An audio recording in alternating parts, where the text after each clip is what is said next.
Oh, it feels like a Friday.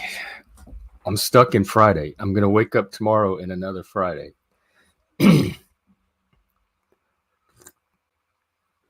It's bad. Oh, it's bad. It's getting worse.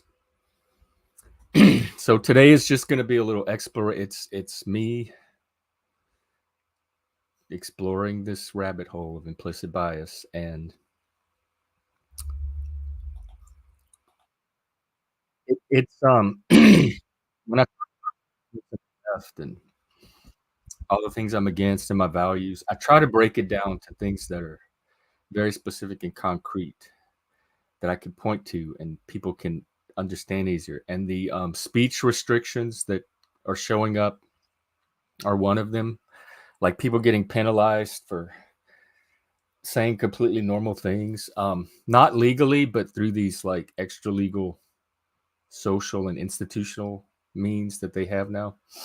And like the kid that got suspended for using the phrase illegal alien, that kind of stuff. I see a lot of that coming from the left. So as a free speech, I don't even call myself an advocate because I've never had to advocate for it until now because I've always had it. I mean, we had it, and so that's one of them. And I'm thinking this implicit bias thing is another one of those. Like because so much of that crazy woke mythology um, rest on this conviction of implicit bias, the structural barrier. We learned that last night was a structural barrier somehow. Um, the privilege, it came up in the privilege topic, so it seems to tie into all these other topics because it's maybe one of the more, I think it's pseudoscience, but it's the one that's trying the most to be science and to operate from within that myth of truth and freedom that we talked about. um, so if I can do a really thorough, comprehensive critique of this implicit bias things, maybe we can find out a way to unravel that bit of ignorance. All right, where did I want to start? What did I want to do? I have so many tabs pulled up. I have the AI and I have been chatting. I have a lot of tweets. Let me just figure out a path through it. Let's just do the tweets first. Oh, before we do that, oh my God, I can't believe I forgot this story. So we are a lot of us in the Discord are watching that Evil series that's on CBS. It's it investigates like supernatural cases and stuff, and it's pretty interesting. And I was gonna commit to joining in and watching and catching up to where they are. So I'm on the second season. I started last night. I mean, the second episode started last night. Finished it this morning. I'm not kidding, y'all. The whole resolution to the episode rested on implicit bias, and they like gathered some evidence, and they confront the guy, the antagonist, and they're like, look at here, you're doing all this implicit bias. The data shows that when white people have heart attacks, you give them chest compression like 58 seconds, and when black people have heart attacks, you only compress for this amount of seconds. You are racist and you have implicit bias. I'm not kidding. This was the resolution of episode 2 of Evil, a show that I was so looking forward to getting into because I think we need more satanic oriented shows. So it tied into, already I have all this stuff in my head. I'm in monotropism mode right now on this implicit bias stuff. And that's why I'm moving the literary and the story stuff. Although it's going to tie in. The reason I was presenting all that stuff in the first place was because I think it has the potential to give us a way to talk about what's going on now and the stories we use to kind of frame and describe our current situation. And so in this, well, I'll get to that later, but so I'm very much in tunnel mode on this implicit bias thing right now. And so for evil to show up in the middle of that and have that whole episode just fit right into that tunnel, like it's convergence or synchronicity when everything, the same thing my brain's working on starts to show up in reality and feed into it like little threads here and there. So that usually tells me I'm somewhere on the path. And so that's what I'm going with today. The tweets. So before I present that, I wanted to present, this showed up in Twitter as well, this handy little chart of cognitive distortions because they show up here so often and everywhere. They show up on social media. That's why people put these charts out in the first place. So let's take a look. By the way, I'll probably be here for a while. I think I have probably about an hour in me on implicit bias. So if it's not something you're interested in, just come back in an hour and we'll open the panel as usual. That's one reason I started early today. The other reason is I just couldn't wait. I had it coming out. All right. Catastrophizing. I talk about that on here all the time. These are the doomers. When you expect the worst case scenario to happen to you, or your mind starts to imagine that things are worse than they actually are, or you go to the worst possible scenario in a situation. Mind reading, another one we see a lot here. When you assume you know what others are thinking or feeling. I'm constantly asking people, how do you know that's what they thought, or how do you know that that's what they intended, or why they did something? It's hard for me to mind read because theory of mind and double empathy, I'm very careful to like really take my time to try to understand what's in someone else's head and not to import my own assumptions based on my own theories. So it's very actually hard for me to mind read and make assumptions on what's in people's heads. So when I see people do it a lot, I notice it. Negative focus, again, happens a lot here, especially not only like right now with society and the black pilling, but also with trauma and people's personal histories. It tends to accentuate the negative. So your story, like the elements and the facts that you start to fit into your personal story, tend to only be the negative elements and facts. So whatever your story is, the content of it is composed of negative elements. And so that could throw the whole story off. I mean, off in the sense of telling a distorted version of the story that slants it toward the negative. Control fallacy. I actually see the opposite of this. I wish I saw more of this because that's closer to personal agency. I see people that believe they're at the mercy and the victim of every single thing, including their own brain. They can't even turn on the TV without getting programmed. So I don't see this one so much as an issue here on the Panelverse. Personalization. Yeah, we see this a lot, but that's also, I think, natural. Like we tend to personalize our experience because we are personally experiencing. And so things that might not necessarily be directed completely at us, particularly when you factor in trauma, can take on a personal characteristic. Like there's a lot of times Chris will say stuff, and I know he's not meaning to say it that way or intentionally saying it to have the effect it's having, but sometimes I personalize it, even though I know that he's not intending it about me because of the feelings that come up. So in a sense, that would be a distortion of Chris's story. But it's an accurate reflection of my own story in response to his. Owning the truth. Oh, God. Y'all will recognize this one. When you are certain you are right and your opinion is the truth. Because we talk all the time about the competing narratives and stories and how do we know which one's the truth, and there's all these little epistemological tools in ancient Greece and Plato and Aristotle and all that stuff, and we still don't know who's right and it's everybody thinking that they're on the side of truth and freedom, just like the social justice and the woke people with this implicit bias stuff. They believe that they are on the side of truth and freedom, and I believe I'm on the side of truth and freedom.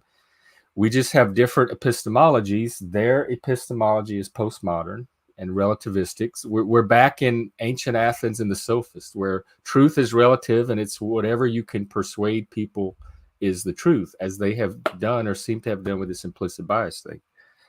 And the freedom part is like the individual, like, what is it, personal individual rights that we have here in America, freedom of expression, 2A, all that stuff that I've just taken for granted my whole life. What they believe they're fighting for, they would call liberation. They're liberating, using this truth knowledge that they believe they have to liberate marginalized and oppressed, mostly groups, people, but people as representative groups. And I think that's the fundamental difference between the two myths, because we both think we're more or less on the side of truth or freedom, but we define it differently. But that underlining divide, because the third component of that second myth was freedom, and individual versus the collective or the group. And that's where I definitely think you can see the clear divide, because they are not on the side of the individual over the group. I think probably a lot of them would even say that.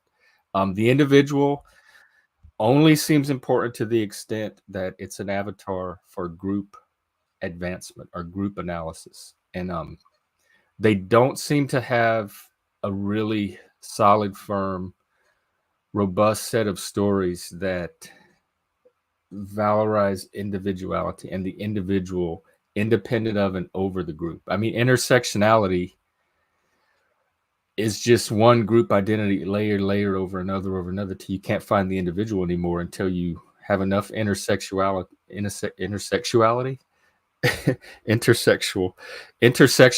and then you have the individual again. It's just an individual of a bunch of aggregate of intersections.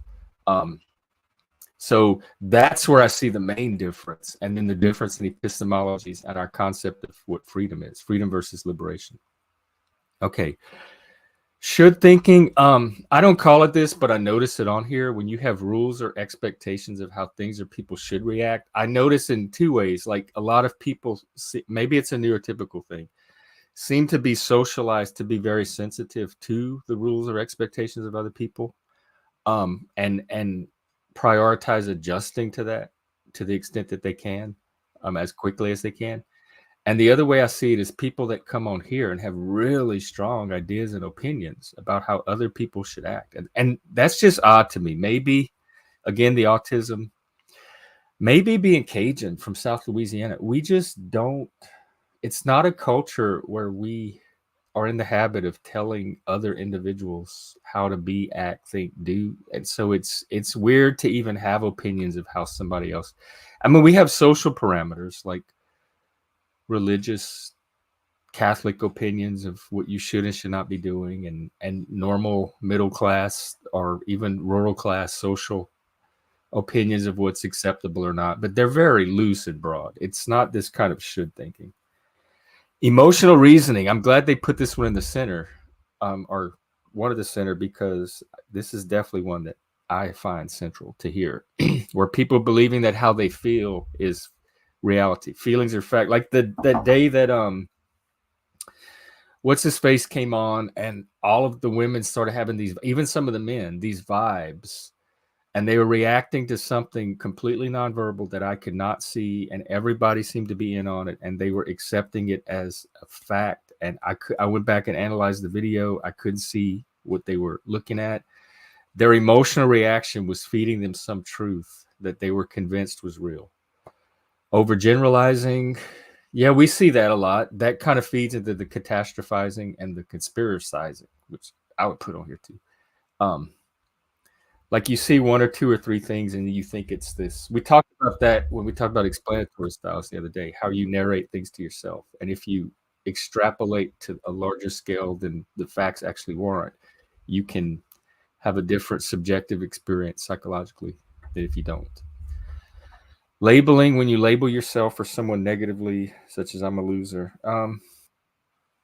Yeah, or label others. But a lot of that we do in fun here too. So I don't think that's a big one here.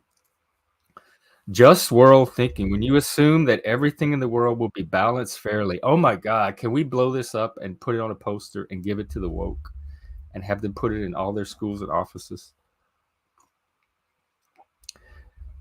It's equity. This is equity versus what we have now, which is equality under the law or legal political equality, and what's called proportionality, where things are divided in proportion to in proportion to the extent that people merit them. And just world thinking is that everything should be apportioned equally, not according to merit, or like existence itself is the merit. The fact that you exist and are part of the human race um, entitles you to the same amount of balance as everybody else. Um, this is that utopian thinking from the left. Hey Jack, how you doing? Lib, if you're out there. Fortune telling, when you think the future is set in stone. Yeah, and again, that's kind of this catastrophizing. Also, this learned helplessness too. This powerlessness. This victim. I see almost as much victimization here as I do on the woke side, on the left. I don't think it's a partisan quality. Um, oh, like when you like just something in a magazine or a book or anything. Yeah, I think that's common. Like that's almost a stage of development that we go through where we learn to like separate what's fact and fiction, and once we have it separated, we learn to like determine what's worth talking about and fighting about and what's not. I did that a little bit in my early 20s when I was in the new age stuff. But mostly I got sucked into veganism from a friend, and we had all these veganism diet books, and we supposedly thought we had this like superior humane way of and healthier way of eating and living that was better for the planet and animals. And I was always arguing with people about what was in these books and trying to teach them more like earth friendly ways or less impact. Sean, you would be proud of me. I guess I was kind of a little climate activist, but not really. It was the Save the Earth movement where they had Earth Day, and they had all these like books about how like natural products you could use instead of chemical products. It just little stuff like that. It wasn't like a mass climate hysteria thing, but um, it was a little movement, and a lot of young people were involved in it. And so those kind of books we would read and then argue with people all the time, thinking that we were like we knew truth that they just hadn't read yet. Hey, Haley. Yeah, and do feel free to come up again next time if you want. And I will definitely give you the space this time. If somebody's over talking you, I'll put them in back.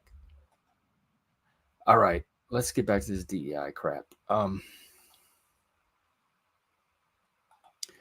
Okay, this is a tweet from Dr. Eddie Waldrop, who actually is somebody I know and I would like to try to get to come on the show. He is a psychiatrist or psychotherapist for the VA. He worked in trauma and PTSD with veterans, and he was critical of implicit bias because it was showing up in his workplace. And he shared some articles and information in like their little work group, internal work group, on like viewpoint diversity and some, I think, John McWhorter articles and stuff like that. And he got called in for like making employees feel unsafe, and they told him he had to stop, and he filed complaints, and it went through the process, and it looks like it wasn't done fair. So he's still in the middle of that. I don't want to talk too much about it because I want to get the story straight, and I want it to come from him. But he's involved in some DEI mess right now, or some woke mess right now with the VA, and he's starting to write articles and go on some podcasts.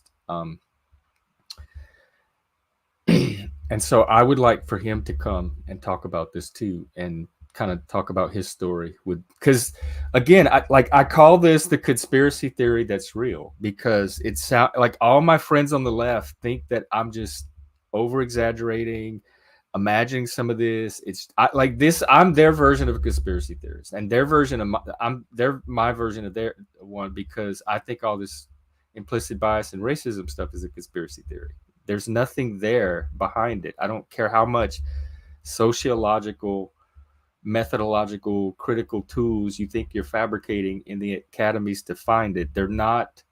They don't have the same epistemological weight as actual science with the scientific method, falsifiability, testability, etc. So let's look at Eddie's tweet. I'm really fired up about this, y'all. I want to become an implicit bias activist.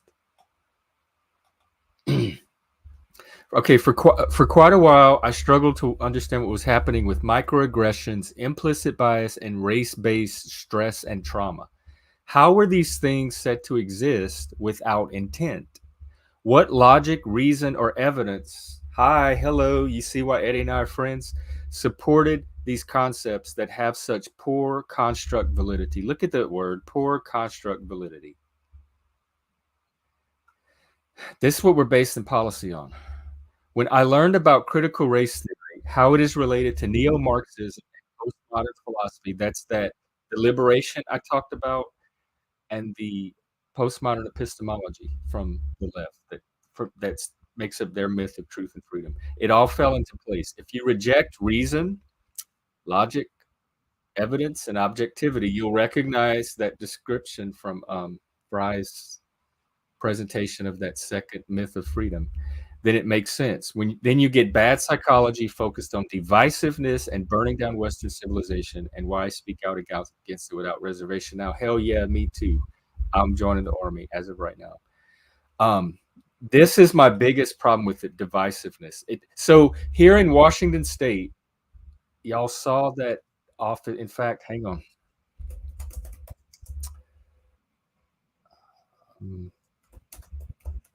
This is important.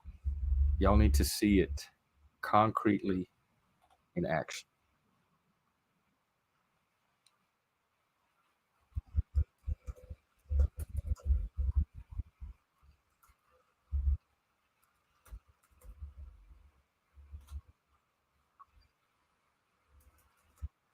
Okay, I found it. Hang on one second. Let me share this. Remember, Washington State has, yes, Daniel Pride. That's why it's good that we're looking at this, because we can see the difference between an actual something that's happening and a conspiracy theory. And we have a standard now to how to investigate a conspiracy, to see, instead of that awful, crappy, woke, evil show, which I'm shocked that my friends here tried to get me to watch. I know they had my satanic interest at heart, but like, come on, guys! By episode 2, especially if you've been watching me do these streams, you should know that that's not a show I'm going to stick with. Um, so we can do like a version of evil where we investigate conspiracies, and because that's kind of what they do. They investigate miracles, supernatural religious miracles, and then at the end they try to debunk them or not. And they used implicit bias to debunk one of them, and it was just shocking to see. It should not have been, but it, like, right there after studying and reading about it, to have it show up in a TV show and a fictionalized representation right there in my face. A show about evil, nonetheless, that I was so looking forward to. Okay, I lost my track. Which is going to happen because I have a pile of material up here, and this is just going to go until I feel that completion energy. But I was on my way to do something. I do want to look at that construct validity thing. Oh yeah, that the divisiveness of it. Here in Washington State, let me grab that website.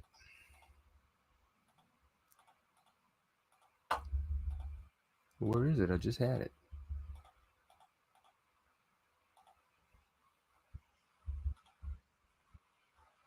Okay, let me just get organized. I pulled up a tab that I can't find anymore. Oh, okay. Here we go. So as a result of that DEI department in Washington State, Any state employee. So if you work for the government at all here in Washington State, the Washington State government, you are required to go to 4 separate trainings in diversity, equity, and inclusion in order to be allowed to be a part of the state workforce and be indoctrinated into this social mythology, this non-science that we looked at, this pseudoscience. In order to work for the government, you now have to go to 4 units of it. And let's look at those units. I've showed this before. Look at these. Race, training requirement as defined by OFM, State Human Resource Directive, blah, blah, blah. A path toward equity is required training for Washington State agency employees. Part of a statewide culture change efforts to ensure government systems serve Washingtonians with equity and justice. Look at this, y'all. I'm not making this up. This is des.wa.gov. Gov. These are the modules. Racism is as a foundation. Racism facilitate will learn ability to understand and differentiate. So they teach you the types of racism. Then they teach you about racism as a structure, cultural, institutional, and individual. And we learned yesterday that some of this structural racism is actually implicit bias. I don't know how that's structural, not individual. The learner will engage with these components to better understand the pervasiveness of structural racism, as well as understanding common ideological barriers. They're talking about science, logic, reason. They're the ideology, but they're projecting it onto our story as we're the ideologues. That's part of where the conflict is.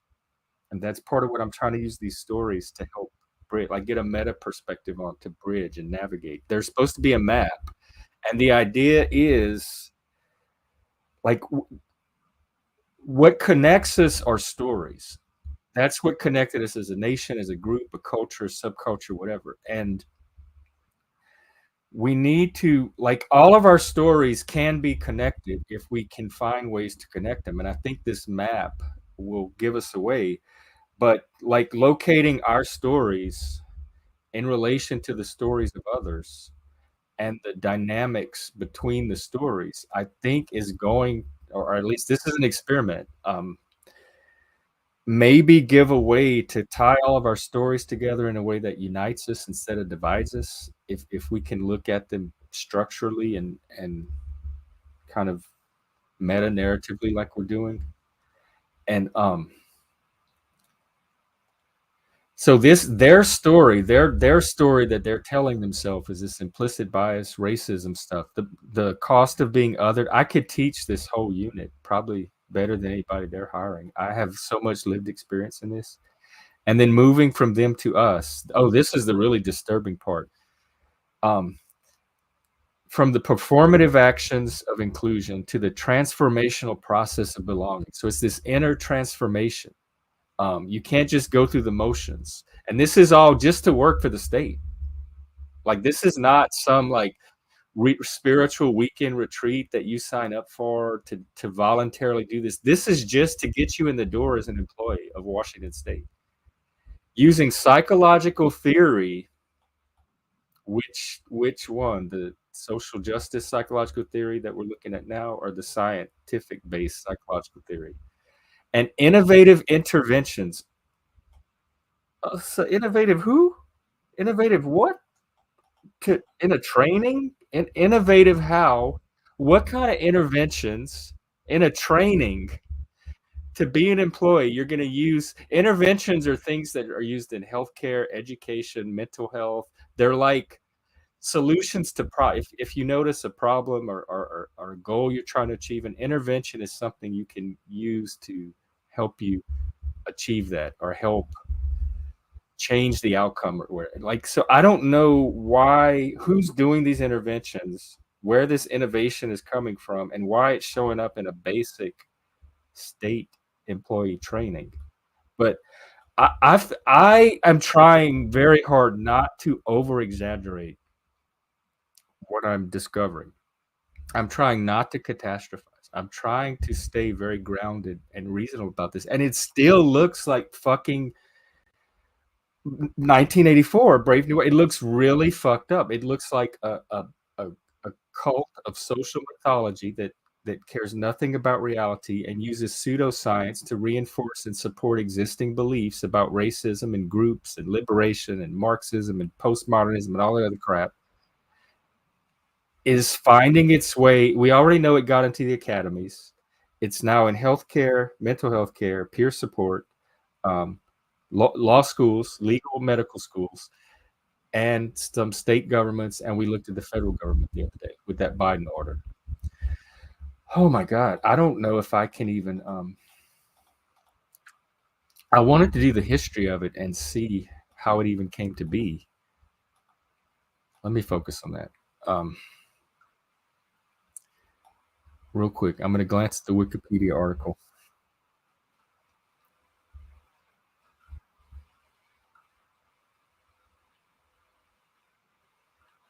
Well, they don't really have the history. That's weird. Wikipedia usually starts with the historical context. Let me do some comments. Marx said that class structure widens social gaps. But a class structure, I don't even know what a class structure is. I know that classes emerge from our experience as humans and our disproportionate ability to acquire resources. But I wouldn't call that a class structure, just the fact that that classes exist. If you're talking about like the IRS tax code or something, you could loosely call that an economic structure, I guess, class structure. Right. The woke this ideology is a Frankenstein hodgepodge of different. Um, it's not a synthesis. It's a what do you call it? I forgot the word, palimpsest or something of um idea. Marxism. It's like a mangled form of Marxism, a mangled form of postmodernism, um, a mangled form of critical theory, and even classical liberalism, and all thrown into an individual blender because everybody's brain just feeds into their own personal story of I'm, I'm the princess or want to be loved or I'm the perfect child or whatever, and I'm entitled to everything. See, I'm telling my own self stories now around this, just from the feeling it's bringing up in me. If you do not let me in, okay, well, have the strike team take down the channel, whoever it is. You'd be depriving people of a lot of useful information. Hey, Yeti Life, that is my Baphomet, and he's decked out for Pride. I don't know if y'all can see him. Don't he look good? He's ready, girl. He's gonna go get him a hot satanic daddy. One of us will. Probably will be him. Um, okay, let's see. Yes, because I'm a Satanist.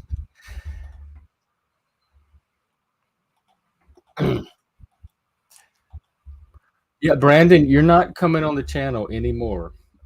You made it's X-rated, and you made a comment the other day about reporting channels with X-rated content, and so for that reason, I'm choosing to keep you separated from this panel.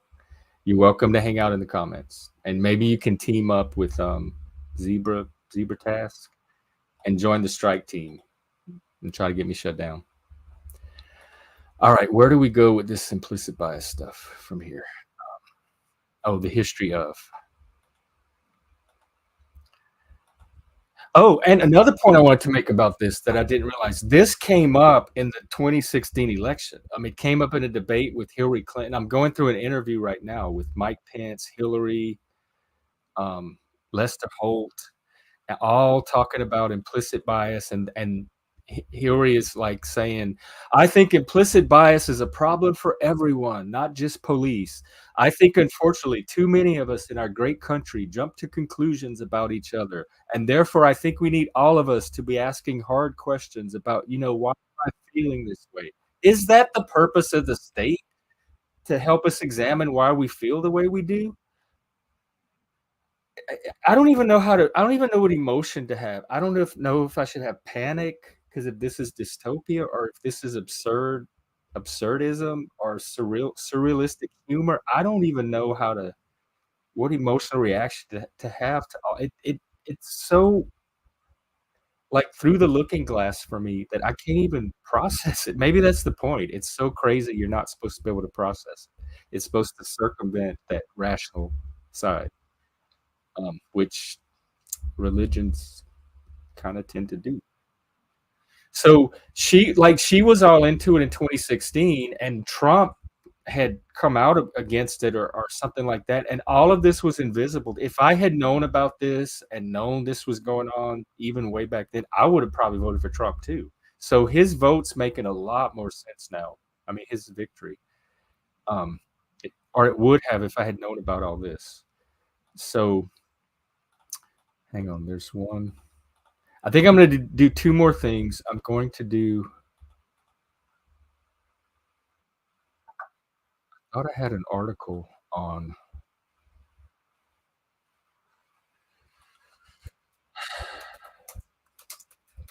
the history of implicit bias. I wanna see how it came to be, and I wanna examine some, critiques of it from this psychologist, Lee Jussim. In fact, I have some tweets from him too. He's done a lot of work kind of critiquing implicit bias from a scientific perspective.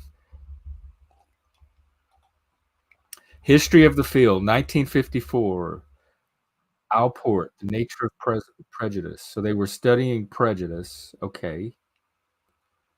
The first stream of research focused on automaticity of prejudice. A second stream focused on the unconsciousness. I don't want the government inside of my unconscious mind, examining my unconscious mind and transforming me just so I can work for the state. The government's supposed to be that this is our public, like any person that the government serves should have the opportunity to be employed by the government without this being required. I hope somebody's challenging this, by the way, some lawyers out there. This doesn't seem even constitutional. Um,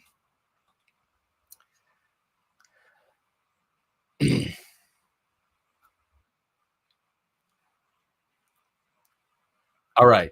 This is from Lee Jussim. I'm going to put the link. He put this is in Psychology Today, and he gives 12 reasons to be skeptical of implicit bias. And this is from a scientific perspective. And I'll just go through them real quickly. Um, the peer-reviewed scientific literature has witnessed a great walking back of the most dramatic claims made on the basis of remember, all of this rests on that implicit association test, um, which you can take online. It's available online. You can take it yourself and see. Like, you can get a sense of how much you trust it as a tool to build all this policy on. It told me I wasn't biased at all. I passed it, um, and I'm still complaining about it. So the literature, like the initial claims they've made have been walked back. That's one reason. There is no consensually accepted scientific definition of implicit bias. Like science, the people that study this don't even have an agreement on what the term means, but it's in our policies. The test measures reaction time. And then from that reaction time, they are interpreting that as bias. It's a narrative. Again, it's a myth, it's a story, it's not science. It's an interpretation. So, like, they'll show you a picture of a black person, a white person, and if you take a little longer to hit the button for the black person, that shows your bias. Do you want the government in, like, implementing those kind of tests just to have a job and participate in society? And if the government's doing it, I can promise you there's corporations that are assuredly doing this, probably the big tech ones. Let's see. At best, the test measures the strength of association of concepts in memory. So, When the times are faster for some concepts than others, it's possible. This is just a guess, a hypothesis, that it's perhaps because those are closely associated in memory, and that's why the time is shorter because 'cause they're close together. Um, and that's the only thing these tests pick up, reaction time and then the concepts that were associated. And from there, they weave this narrative of implicit bias. That the test may capture prejudice, stereotypes, or attitudes to some degree. It is not a clean measure. Like we looked at the AI yesterday. It does not meet the certain scientific standards. Construct validity is one of them that Eddie talked about, and we'll take a look at that. Probably not today, but another day. Um, the test has a potpourri of additional methodological and statistical oddities. So again, actual science, they would clean this shit up. Many of the studies, a lot of this rests on the methodology of social science as a science versus actual science. So that's all of this is social science. Many of the studies that use the test find little or no specific anti-Black discrimination. So even the people that are using these tests find very little discriminate. The test itself is not finding this wave and wave and wave of racism. Whether the scores predict behavioral manifestations of bias beyond self-report is unclear. Some studies find they do and others do not. And then procedures that change the scores have failed to produce changes in actual discriminatory behavior. So even if you test people and you make changes, like the ones that don't pass, you make changes in the procedure and stuff, it still does not lead to change in discriminatory behavior. Now, that stuff we looked at yesterday with the AI said that there were methods that they felt like they were discovering that did curb this discriminatory behavior. But if they're based on these IAT scores, he's saying they're not. And there is no clear evidence that implicit bias trainings accomplish anything other than teaching people about the research on implicit bias. So it's like, we believe there's this thing called implicit bias. Here's the research on it. Now we're going to act as if there's this thing called implicit bias because we just proved it by showing you that there's research on it. That seems to be their thinking. And then the politicians and policymakers are going, okay, sounds good to us. Let's roll out this bill or this department or this training. There is no evidence that the scores are unconscious. Like, the unconscious is an inference anyway. All of this is inference. It's not observable. And the critiques and discussions are often not presented when the test is taught to psychology students. So the test is taught as a legitimate thing, but the critiques around it are not taught with it. I have a few tweets by Lee that I want to look at as well. This guy says implicit bias studies are absolute garbage. Implicit bias is pseudoscience. I don't rely on them. Are there racist doctors? Probably. Are there classist doctors? Probably. Are there shitty doctors? Yes. White doctors have saved the lives of millions of Black people over the years. Okay, here's one from Michigan. Their implicit bias training is required for social workers, massage therapists, marriage therapists, chiropractors, athletic trainers, optometrists. Um, so you see how it's moved, like in Michigan, at least, it's moving out of government. In Washington State, all state employees. And now in Michigan, if you're in these fields, like, because the states can license requirements for different fields. So if you're like a social worker in Minnesota, they can have the requirements to get that license in that state, and they can attach this implicit bias training to those licenses. So it can make it, if it makes its way into the state government, it can make its way into other fields through there. That's what's happening with my field, peer support. Um, and in the medical field, this guy says it's not a one-time training. You have to go through the training every time you renew your license. They update your training.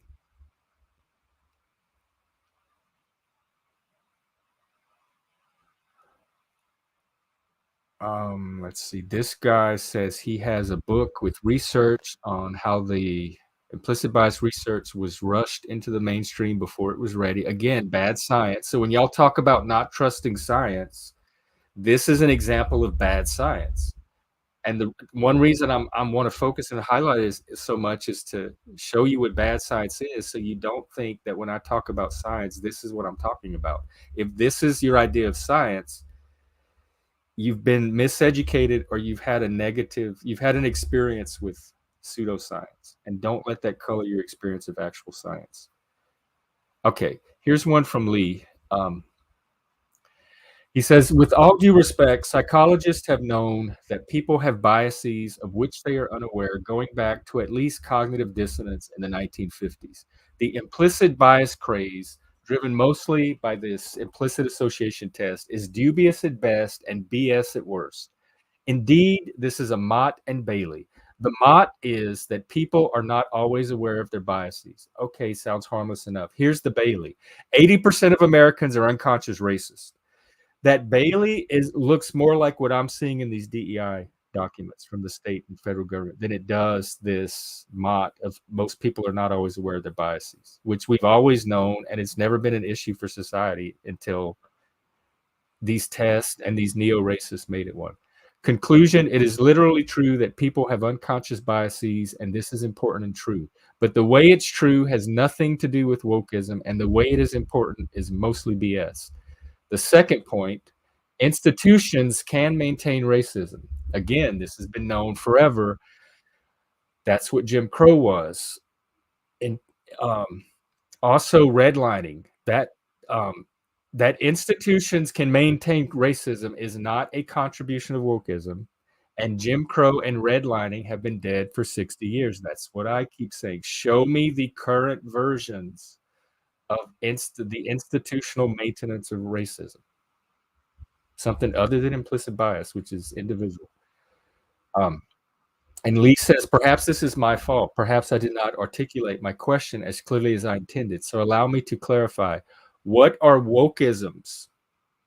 This ideology, this social justice list, what is their main contribution to understanding modern discrimination that is unique and not already well known by anyone who studies these things or knows a modicum of history?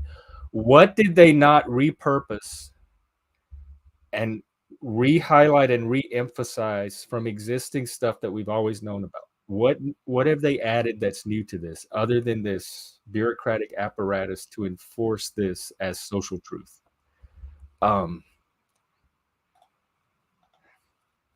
I really am interested in the history of it. It seems to revolve around this implicit bias association test, which the creators themselves, they were part of the people that walked it back. But I think I'm gonna not get into all that today. So tomorrow I'm going to, unless I stay mired in this rabbit hole, I'm going to one more thing I wanted to do was look at the Wikipedia critiques of it.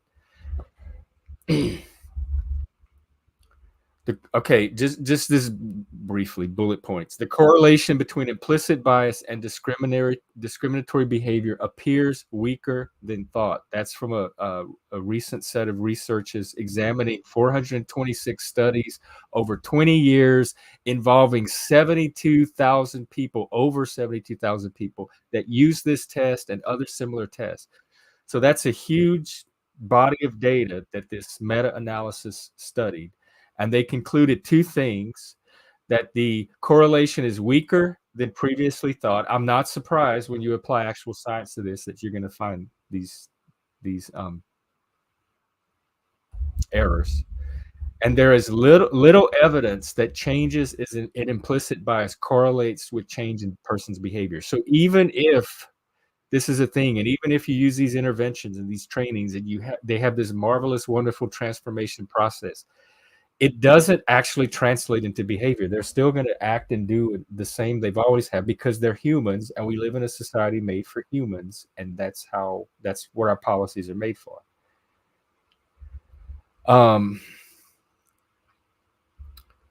Okay, here's a quote from the Wall Street Journal.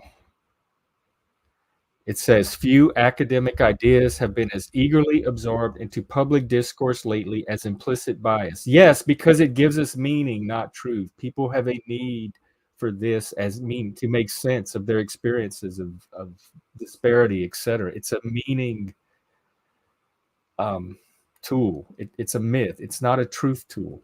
Embraced by Barack Obama, Hillary Clinton, and most of the press. If I had known this, that I coasted. I voted for Hillary. I registered to vote for Clinton. That was my very first vote. I voted for Hillary. I voted for Barack both times, and I coasted under Barack. I didn't pay attention to politics. I'm like, Barack's in charge. He got this. I remember when he tried to ban the clove cigarettes, and I was all up in arms about that, and that's really about it.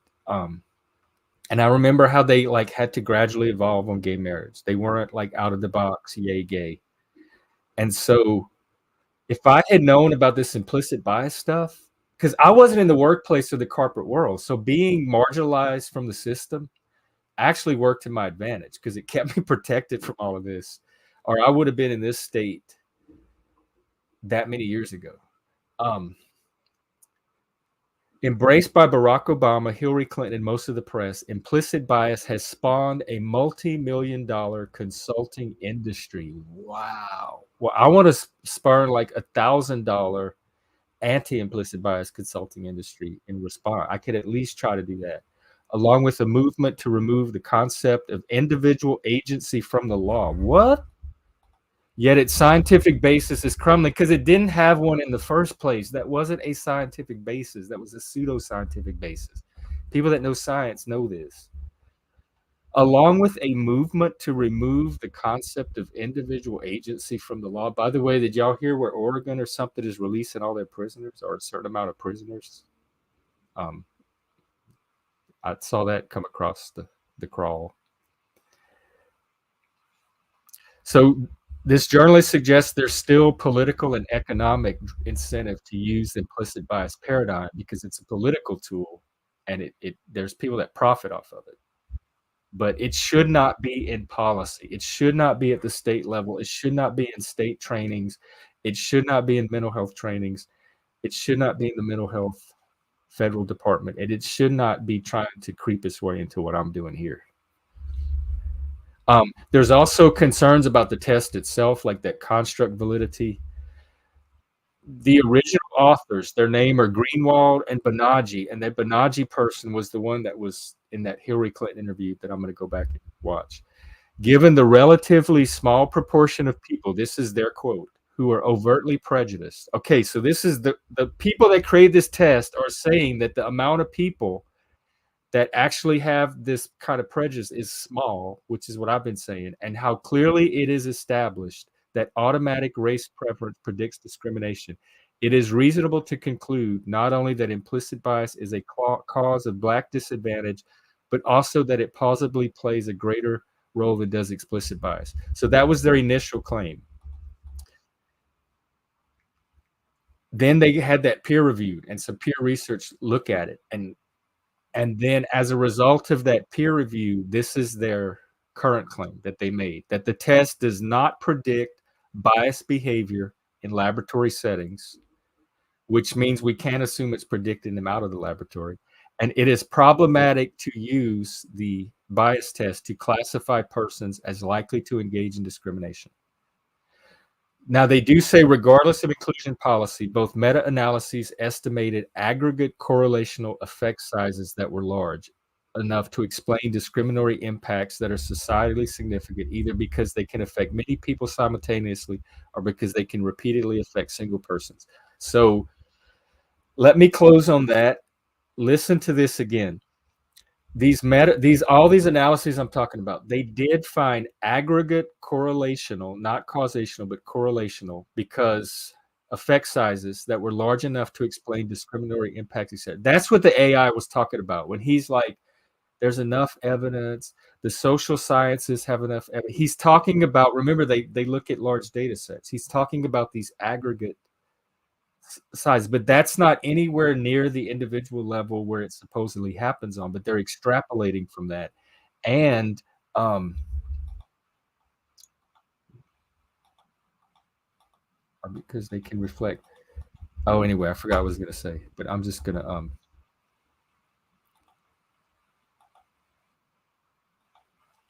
end here. So at least this implicit bias thing gives me a target. It gives me something very concrete to focus on and try to chip away at. Um, all right, let me check. Let me put the link and catch up on comments.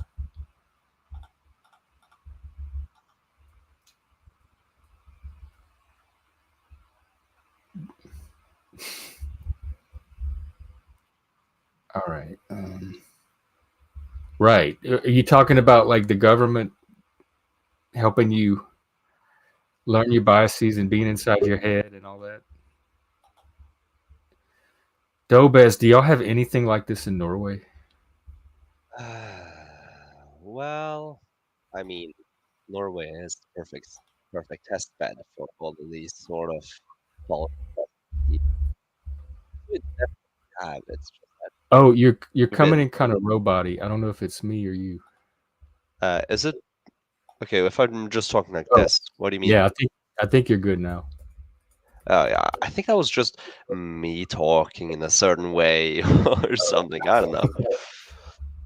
I, but no, we probably have something similar to this in Norway, and we definitely take from all of those theories and stuff, but mm, not that openly and obvious, I suppose. So not like you don't have trainings or like when you start your schooling, are you going to have to be put through implicit bias or the racist detector? No, as of now, I don't think most companies have training like that. I know there was probably some training courses and stuff about the wider LGBTQ thingy, like in the past and probably now, but not to that extent. We haven't gone. That's just unprofitable because the the businesses earn nothing from spending a lot on a week of training for that, and so you should don't do that. You saying they will spend or they won't spend? No, I'm saying they usually won't spend because you earn nothing back. Like it's just a moral idea that's not strong enough in Norway compared to America. Whilst in America, you're willing to sacrifice a bit of economic. Right, because truth doesn't seem as important to us. Like why are they falling for this over a reasonable standard of truth? Because it fits their narrative, and truth is not how how humans function. That was the S at the wrong place. But I So I suppose get historically, I suppose this is not the first non-truth thing that's made its way into public policy. So this is probably just part of the political Jeff, you process. got to count the opposite. You got to count for like the times that truth got into public policy. That's going to be the low number. Well, science, like medicine, science, like even during COVID, I know some people wouldn't agree, but I think science carried the day there more or less and Yeah, got us enough truth to get out of it. yeah. War, like engineering, that's nothing with this engineer. They like, I don't even think this is social engineering because if you're analogizing it to physical or mechanical engineering, if you're building a bridge or a tower or whatever, you're going to look at all of the different physical forces that are impinging on it so you can get an accurate picture of how that bridge is going to exist within those forces and withstand them. That's not even what they're doing with the social stuff. They're not interested in all of the factors and how can we tweak each and what factors do we need to tweak to get the result on the big picture, et cetera. They're homing in on one factor, they're overlooking all these other factors, and that's not engineering. That's not what an engineer would do or how an engineer would approach it. This is something else. This is authoritarianism. Yeah, I suppose authoritarianism works as a definition, although I think it's also just human tendency to a certain extent. I don't think I am pretty sure that I definitely have some beliefs that I hold in the same way that these people hold those beliefs, and I don't know about them because that's how humans functions. At least the majority of people, they will. accept beliefs before any truth has proven them. It's rare that you accept a belief because of truth. Usually you find truth to support a belief. Would you call that implicit bias? Uh, no, I think implicit bias is It's it's a bias. Like, letdown. It doesn't explain or understand the actual totality. It tries to pathologize basic functioning yeah. to a degree that I don't like, and it's almost infantile in how small of a scope it is. Like this is not implicit bias. This is just human functioning. We evolved logic and reasoning and an appreciation for material truth way after we evolved everything else. And in Yeah. biology, the older it is, usually the more control it has because the new stuff are developed out of the old. It's like in our mental hierarchy, truth is not at the bottom. It's not the key. Truth is this tool at the end to refine and sort of kind of touch and discover the world, but it's not how we actually observe it. And calling this whole functioning implicit bias is just no, bro. It's just existence. It.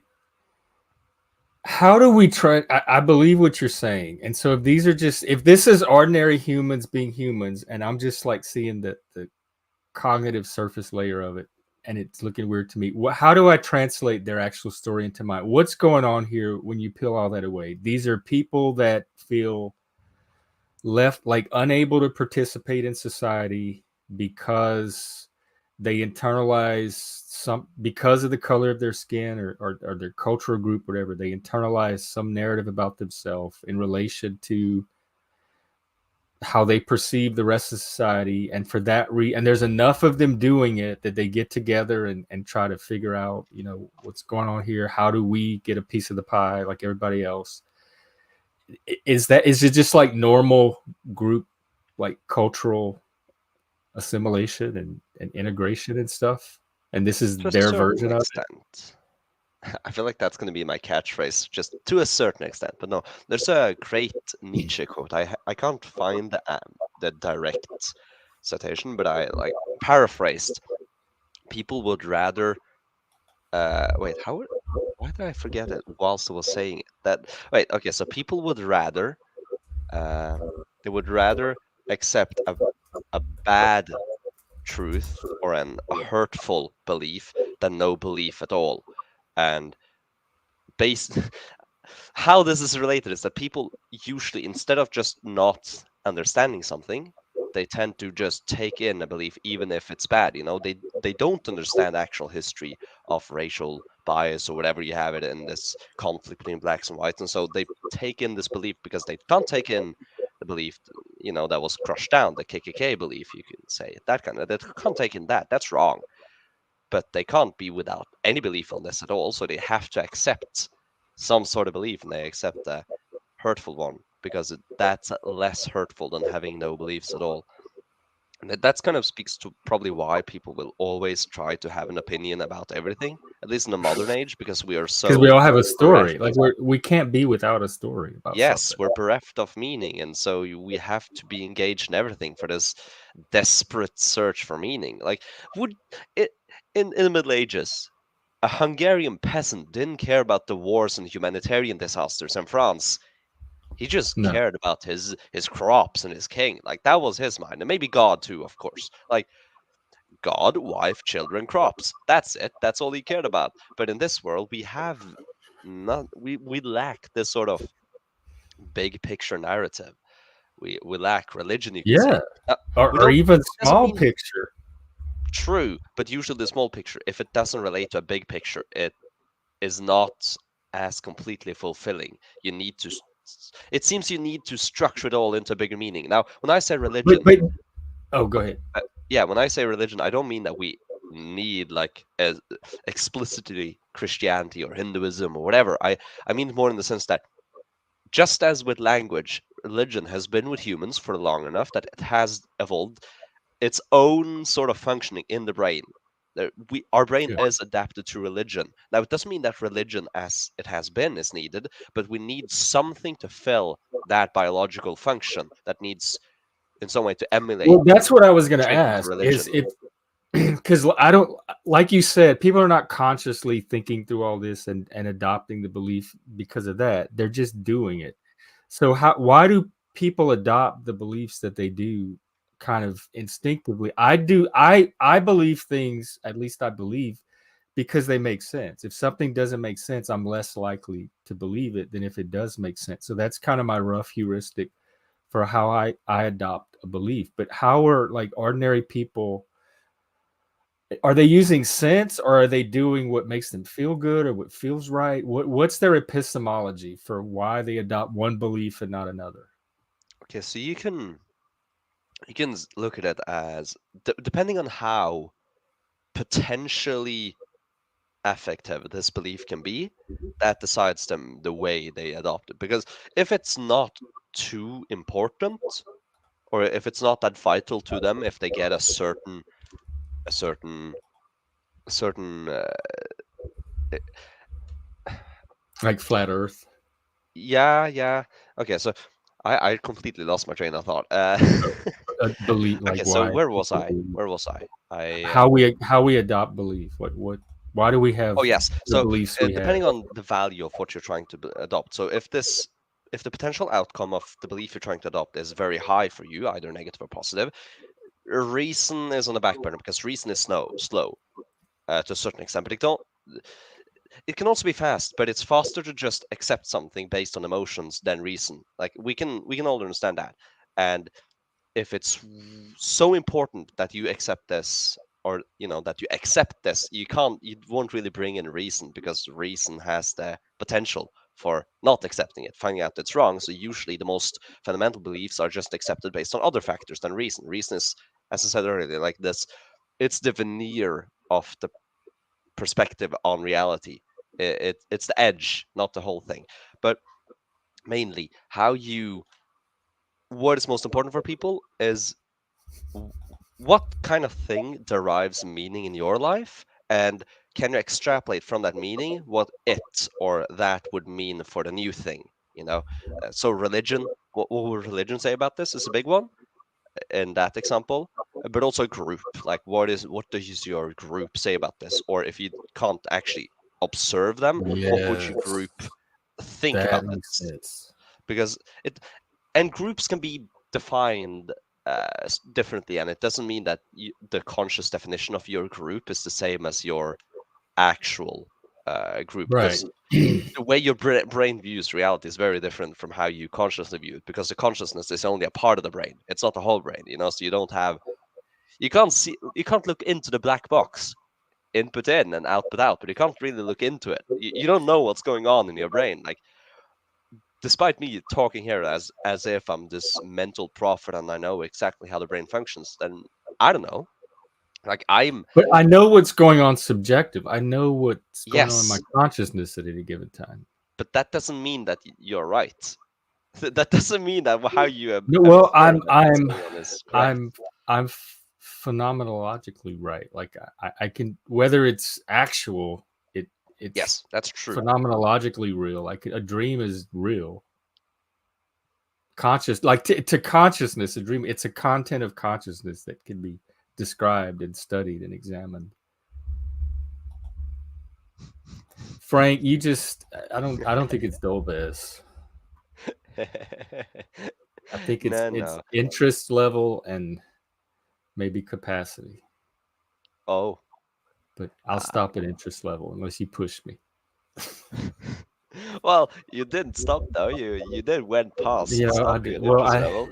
I'm trying to become a better Satanist. So I'll take the W there. It's not just herd mentality. It's also meaning, as he just described. Like it's like, and I would call, he calls it religion. I don't think it has to come from religion, but so I would call it Yeah, meaning. But, it can come yeah. from art. It can come from people. It can come from a relationship. But I there, mean, it's something. It comes from something other than just studying the world.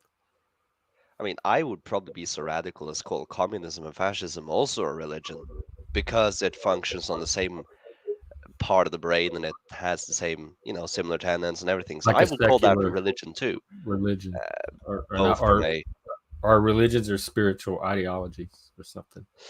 yeah. Although I'd rather define it the opposite way because religions are the most common in history, and I like to define the word should be the norm. What is the norm historically? Because what's the norm now is Yeah. usually Oh, I not could the norm definitely go with historically. that. I And so think you that's define ideology as non-spiritual religion instead of the opposite, because religion is the norm, ideology is the new kind of well. Yeah, word. that's historically. But if you look at it dialectically or synchronically, Yeah, there may be reasons to switch it around. you could, and I won't go against anyone for saying that, but I personally prefer to look at humanity as a whole, at least as far as I understand it, and see that as the norm. The fact that the Western world is one of the weirdest. That's a little sociology pun too. One of the weirdest societies to have ever existed, and it does not necessarily mean that the West is wrong, but it does mean that we can't accept the West as the norm or how humans functions. So the fact that the West has managed this atheism thing doesn't mean that humanity or the norm for humans is not But religion or that we don't I'm a regard. West. I only care about Western. I'm only a Westerner. That's all I care about. I'm a Western chauvinist. I only know the West, so everything I'm talking about is I can only speak as and foreign to a Westerner. Sure. And I don't. I too prefer the West. I live in the West. I like the West, but I I also love history. So I love That's just my own life. ignorance. I don't know enough about the other Mm, culture, Yeah. either internally or externally. So I it's me acknowledging my ignorance. mm, Everything I say Yeah. only as a Well, Westerner. then I have mm, a then Western history. bias. And Daniel, this is an excellent question. Like, mm, how does a sense of meaning differ from meaning? Isn't meaning a mm. sense? Isn't that what we look for is a sense Well, of meaning? it being Unless a you're sense of Nietzsche meaning. and then you try to find no, they maybe what's the real meaning? Yeah, it calling it a sense of meaning makes it seem like it's not real meaning. But that begs the question: what is real meaning? I think okay. I think there is an archetype of control and manipulation, and I think that could be part of religion. And I think you're reducing religion to a separate archetype because that archetype of tyranny can show up in other places as well. And I think you're getting your meaning and fact kind of your story is coming together there around religion. You Mm. have a story around religion separate from I think what most people understand it to actually be.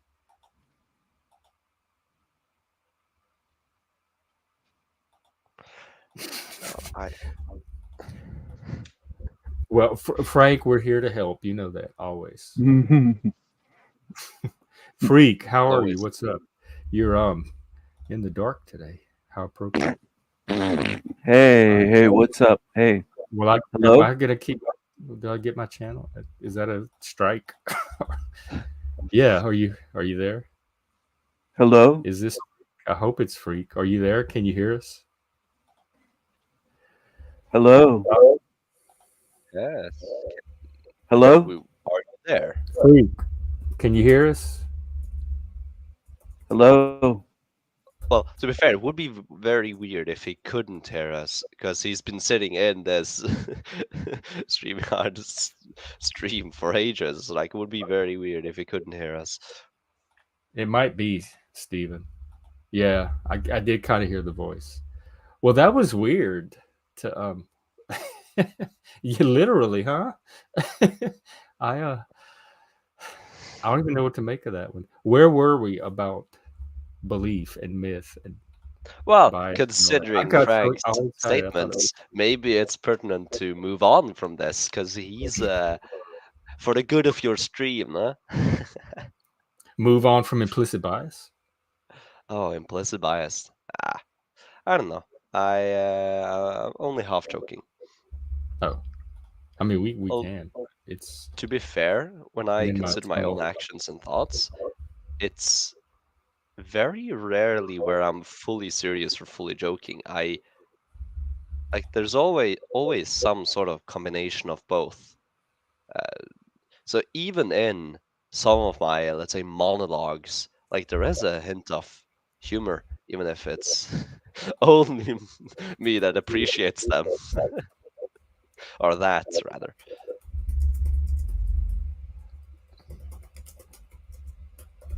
I'm see, I'm still in my monotropism. I can't get out of this implicit bias hole. I'm so curious about its role in the 2016 election. Because apparently it was happening all around me and I was just oblivious to it. And so this has historical roots way deeper than just what I saw in 2020. Yeah, I mean, even to a certain extent, the TMT thing did go into this sort of implicit bias. How, for example, if you have the test it is, if you have a person and you ask them what, well, you have a control group and then you have a test group. In the control group, you just, you invite a big enough sample that's completely random and representational of America, and you ask for their political allegiance, if they, conservative or liberal. And then in your test group, you do the same thing. However, you have a hand sanitizer on the table.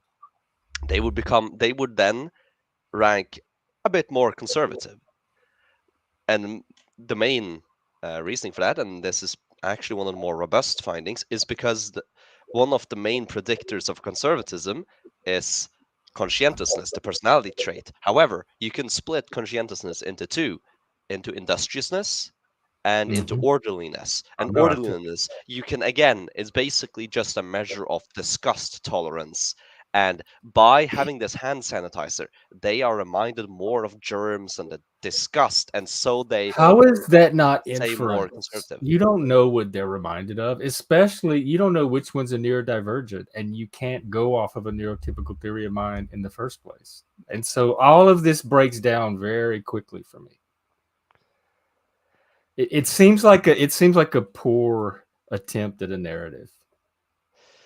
At the same time, though, it doesn't seem to me, that seems very logical. That a reminder. But there's a lot of something. assumption in there that if somebody saw a hand sanitizer, they're going to automatically associate it with cleanliness and orderliness and conscientiousness and conservative. Therefore, I trust this person. I think he's conservative because hand sanitizer. That whole chain of associations is an assumption, and it's not going to hold true for many, many, many people.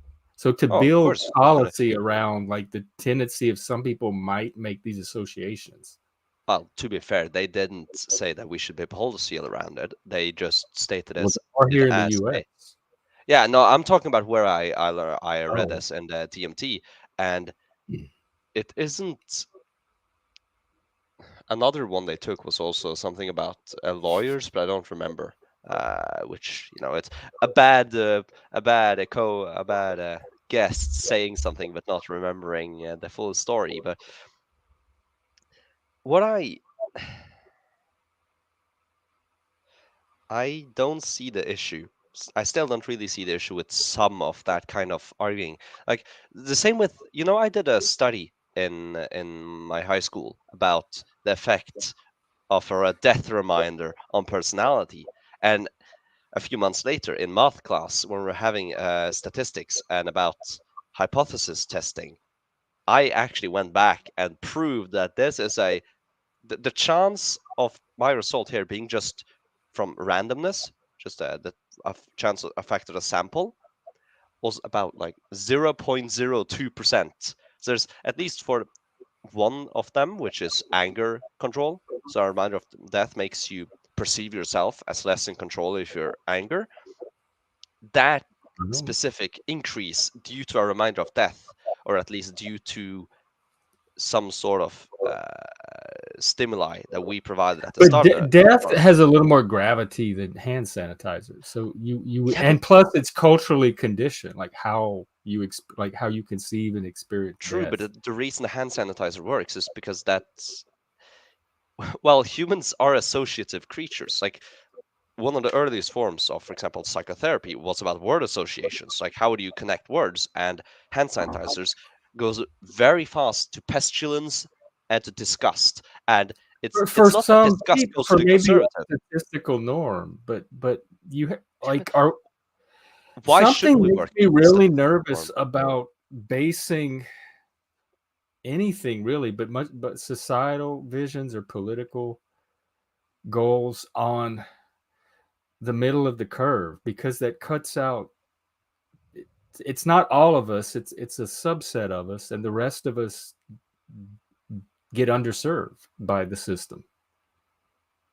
And so the fact that, like, I don't know, 80% of people will make these associations, so that's what we should plan for, bothers me.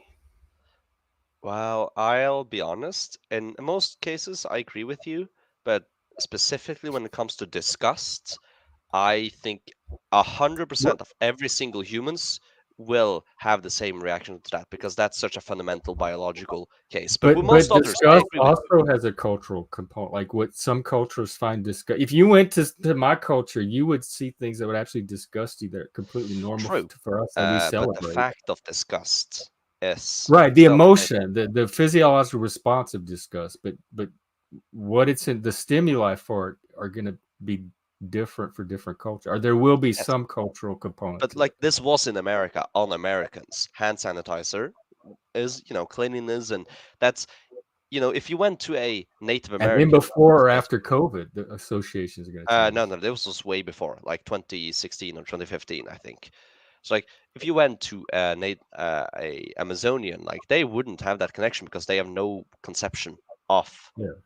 hand sanitizers. But if you showed them like a video of a person washing their hands with soap or something, you'd probably get a similar effect because that cleanliness is ingrained in us. And I'll go How, on a but wild tangent. how do you know, like, that assumes that there's these standard things that just get you like universally ingrained in the majority, and I have a problem with it. How do you know what gets ingrained in any one person? I grew up with, it was me and four siblings and then some steps later, so let's just stick to the four. That's four of us growing up. Every one of us got ingrained with different things. There's no way to standardize what any one of the four of us got ingrained with, and then you can extrapolate from there to other I mean, families, I think people. you It's so varied. I don't know how you could standardize even the assumptions that this would require. I think you're overvaluing the individuality that people have. Like we are very different, but at our core, we are like 99.9% the same. And In our reactions and associations, and even when you yes, I factor think in that culture, too. I don't, that's not been my experience. I've been around way too many diverse people, and maybe that's my niche, like both culturally and neurologically. Maybe I'm just so steeped in diversity, I have a hard time with kind of this That, common baseline type of thinking.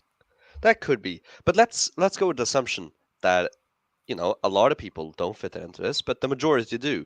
Why should that not be taken into consideration? Well, I'm not saying don't take it into consideration. I'm saying take us, the rest of us, into consideration too. Oh, of Like, course. if you're gonna build for society, build for all of. Don't just get the middle of the curve and say this is the standard. Well, That's what the whole, like, the neurodivergent movement is about. Like, everything is normed for neurotypical, so we have to figure out how to navigate y'all's world. And so when you build for the middle of the curve, you get a mediocrity. That's exactly what you get, and that's what I'm opposing, I guess. I'll be honest, I think I disagree with you. You should 100% build the system and the world based on the norm, considering the norm is big enough. If the Well, norm is when I barely do 10%, that, I cause problems for myself when I do that. I need a system that's built around my norms so that I can function it. When I build around other people's norms, I build a system that I leave myself out of. well, of course, but you must consider, a state needs to consider minorities, but its prime consideration must be the majority. And What if, about, but in a state like America, the prime concern should be the individual as a unit, like this individual American that's equal under the law. and how do you maximize as many Americans as possible having a good as life as possible? If you're maximizing for the fringes, that will most likely, but not guaranteed, I'm not saying be to the maximize for the detriment. fringes, but you don't have to use the median as the standard either. No, I I'm think for an that's literally individual the approach, and official I standard. think in America, so far the best way we've done it is at the local level, like having this local, state, federal, this hierarchical system where we can target, like we can like micro target our efforts where we need to, because America is so diverse geographically, culturally, etc. I understand your point, but at the same time, like there should the main thing to consider is you should build for the norm, for the standard, and if accommodation for minorities doesn't radically detriment the norm, you should also implement such accommodations. But if the accommodations of the minorities and the fringes will be to the great detriment of the norm, you must not do it. Well, they're using that argument right now to eliminate gifted education.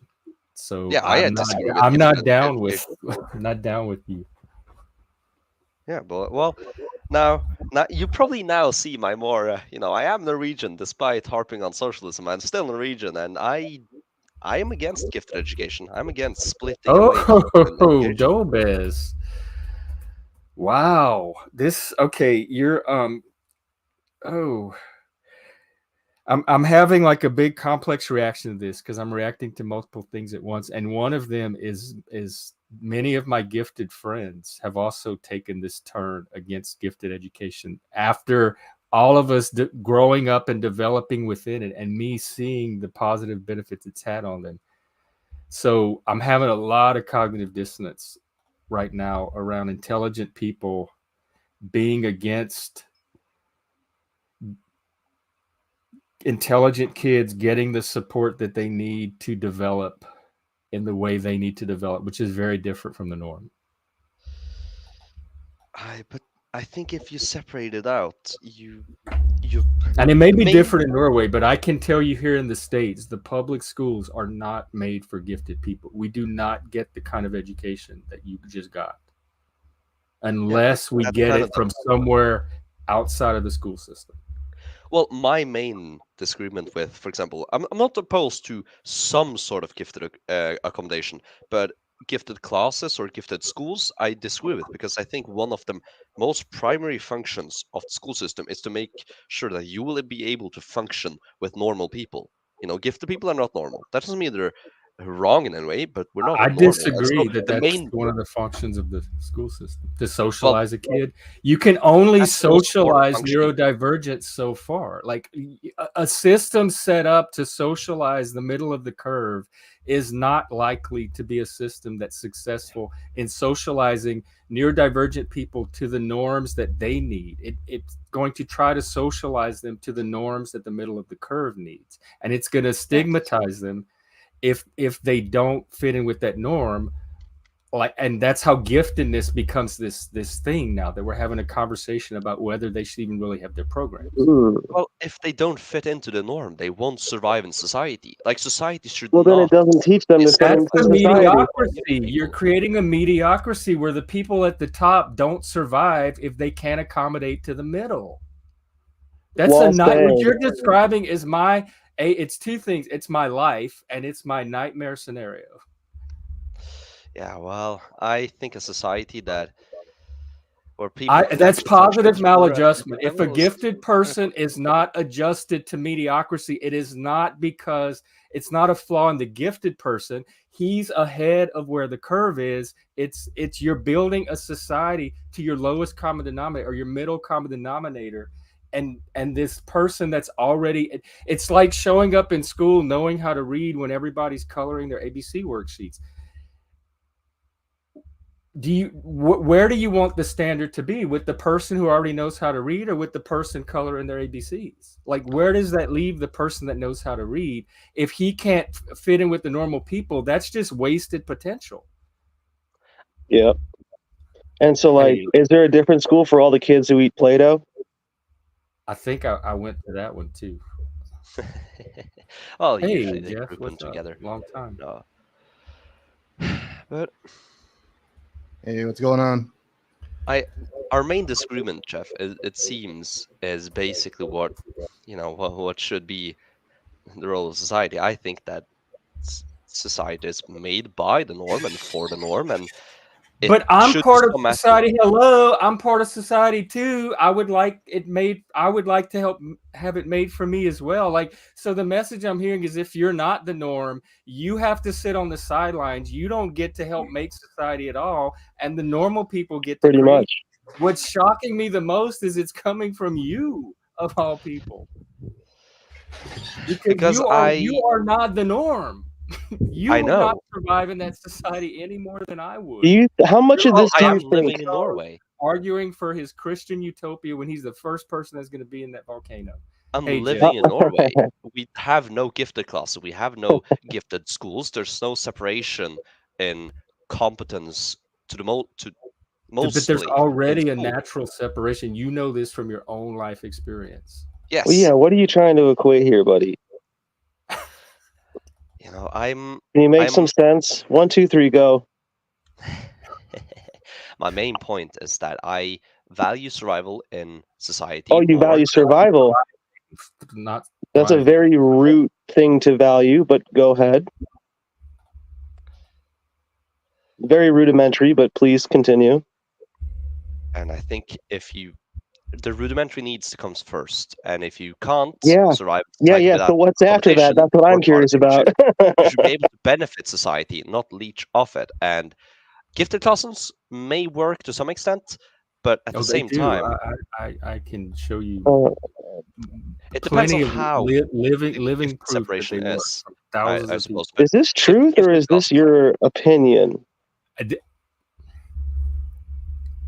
Should I care? Like, I'm talking about my opinion on how society should be structured. Why shouldn't that be the main part? Like, my opinions are based on facts I've heard from the past and what feels right, but I don't deny that I am full of emotions and opinions, and that's the basis of my belief.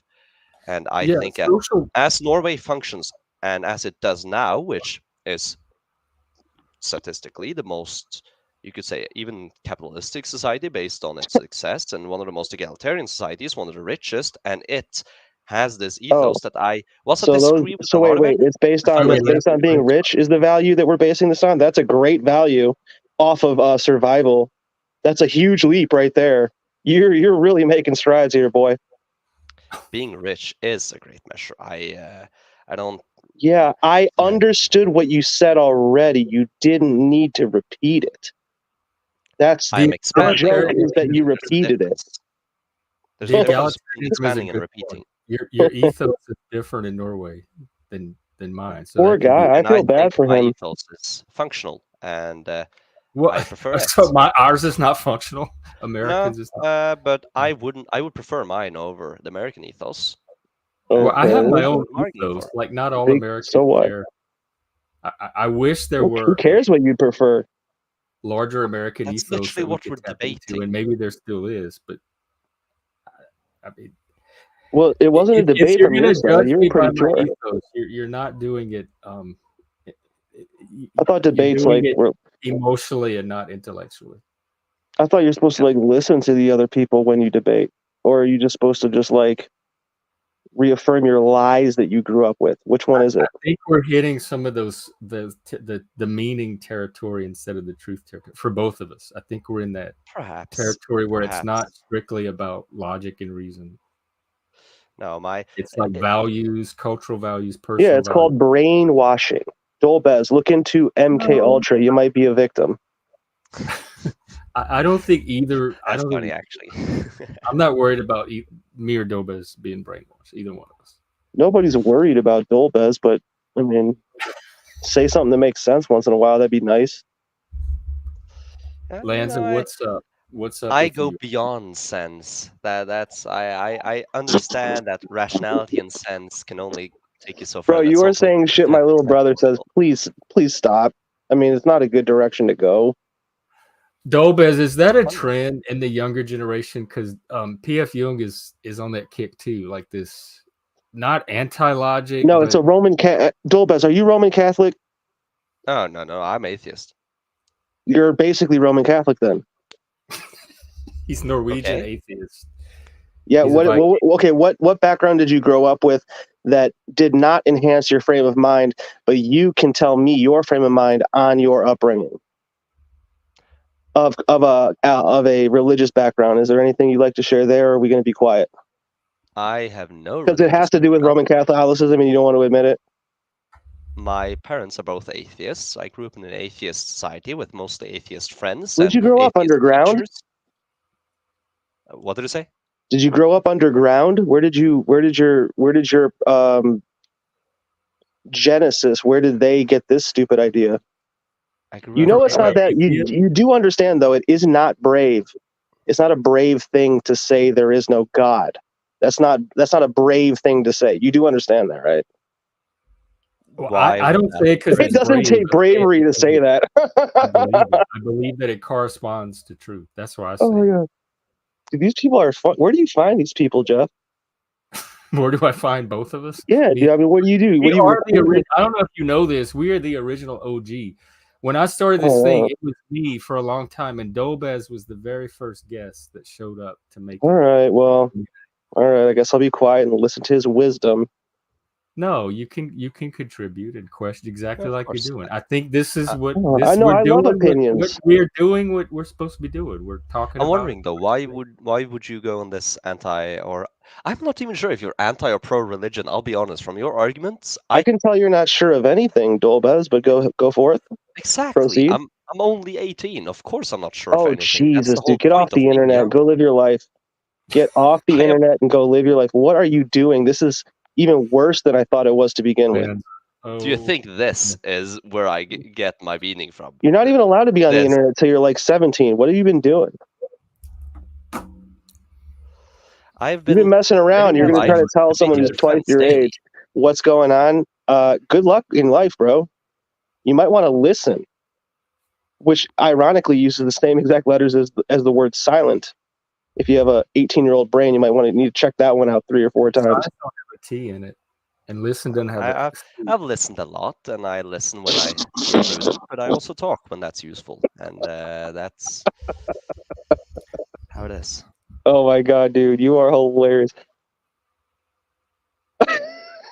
What was it like growing up life with a tablet in your hand, all your life being fed misinformation? Go ahead. I played Minecraft as a kid. I didn't scroll TikTok. I don't know what sort of misinformation I could get from Minecraft. Have you been on Instagram? Videos, but no, not Instagram. Have you been on Facebook?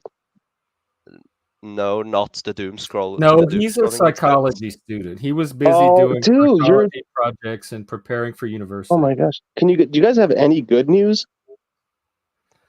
No, I'm starting. Well, the only good news I hear is Dolbez actually has a life ahead of him here. Programs are falling by the wayside. And he needs to stop pretending he has opinions and start seeing the world as it is.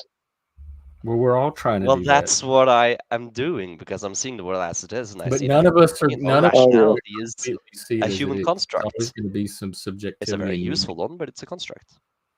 Oh, so you're going to tell me it's a construct? What's a construct, buddy? Well, I probably have a bit different opinion of it, but I tend to look at things from an evolutionary or biological sense of view. Oh, well, geez, don't you know it all? Who told you that? Was it school? Let me take a guess. Was it private? You paid for your indoctrination is what you're telling me, sir. You just don't realize it yet, and you will in about 6, 7 years. How is evolution indoctrination, but creation isn't? School is free, by the way, here, and this is opposite of what school. You know what they say? You know what they say when the product is free, you're the product, friend. But yeah, go on, continue with your 18-year-old knowledge. A functioning member of society. You do okay. Let me teach you something you may not know. I don't think you young guys know this. Words are not ways to get what you want. Okay, words are used to describe and paint pictures for people with integrity and respect and directly. But people use them the other way too. I've seen it. Well, they just think that words are ends or a means of end. You know, a means to get to their end, and there's that it shows in their vocabulary, which not gonna be mean, man, but like 90% of 18-year-olds just don't fucking know that. So, how old are you? True. You're stating them as if they're roughly. What generation are you? Both of them are true. The reason we use words is because it's useful, and so we do it to get something we want. I want to communicate this idea to a person.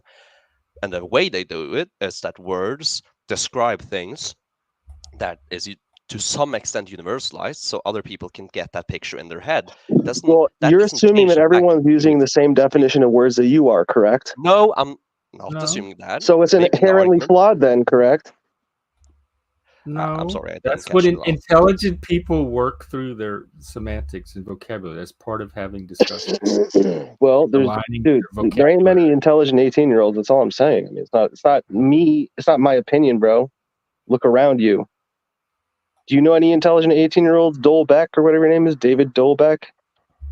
Yeah, Dolbeck is intelligent. That was kind of funny. Intelligence. I have high standards for intelligence, and he meets them, as do you. I like both of you. I'm in new emotional territory here, watching this little learning curve happen. I'll be honest. I think I am very hopeful for the coming generation because they seem more intelligent than. Well, actually, okay. I need to be nuanced. I think the next coming generation is 50-50.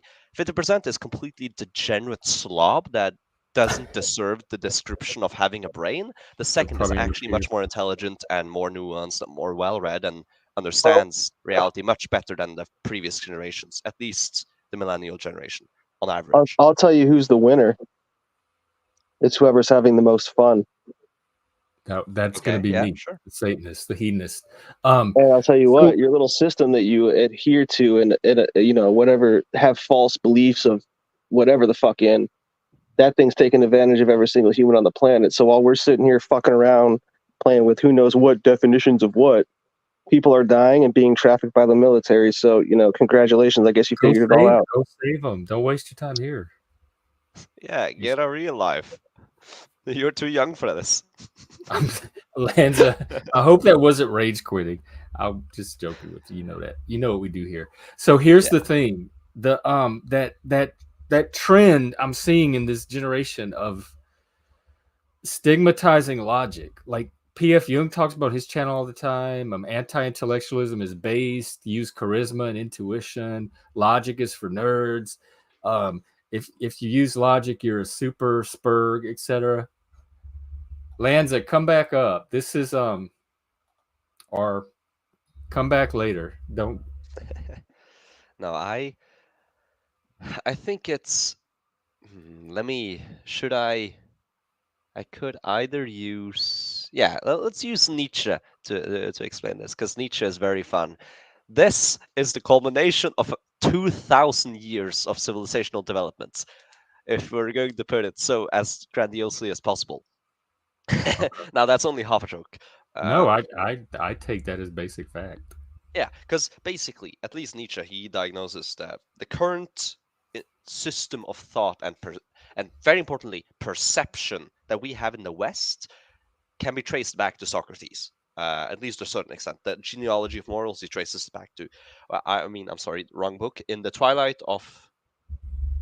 Dawn of Tragedy, that's the book. He describes, Socrates as this monster whose brain is so fucked up.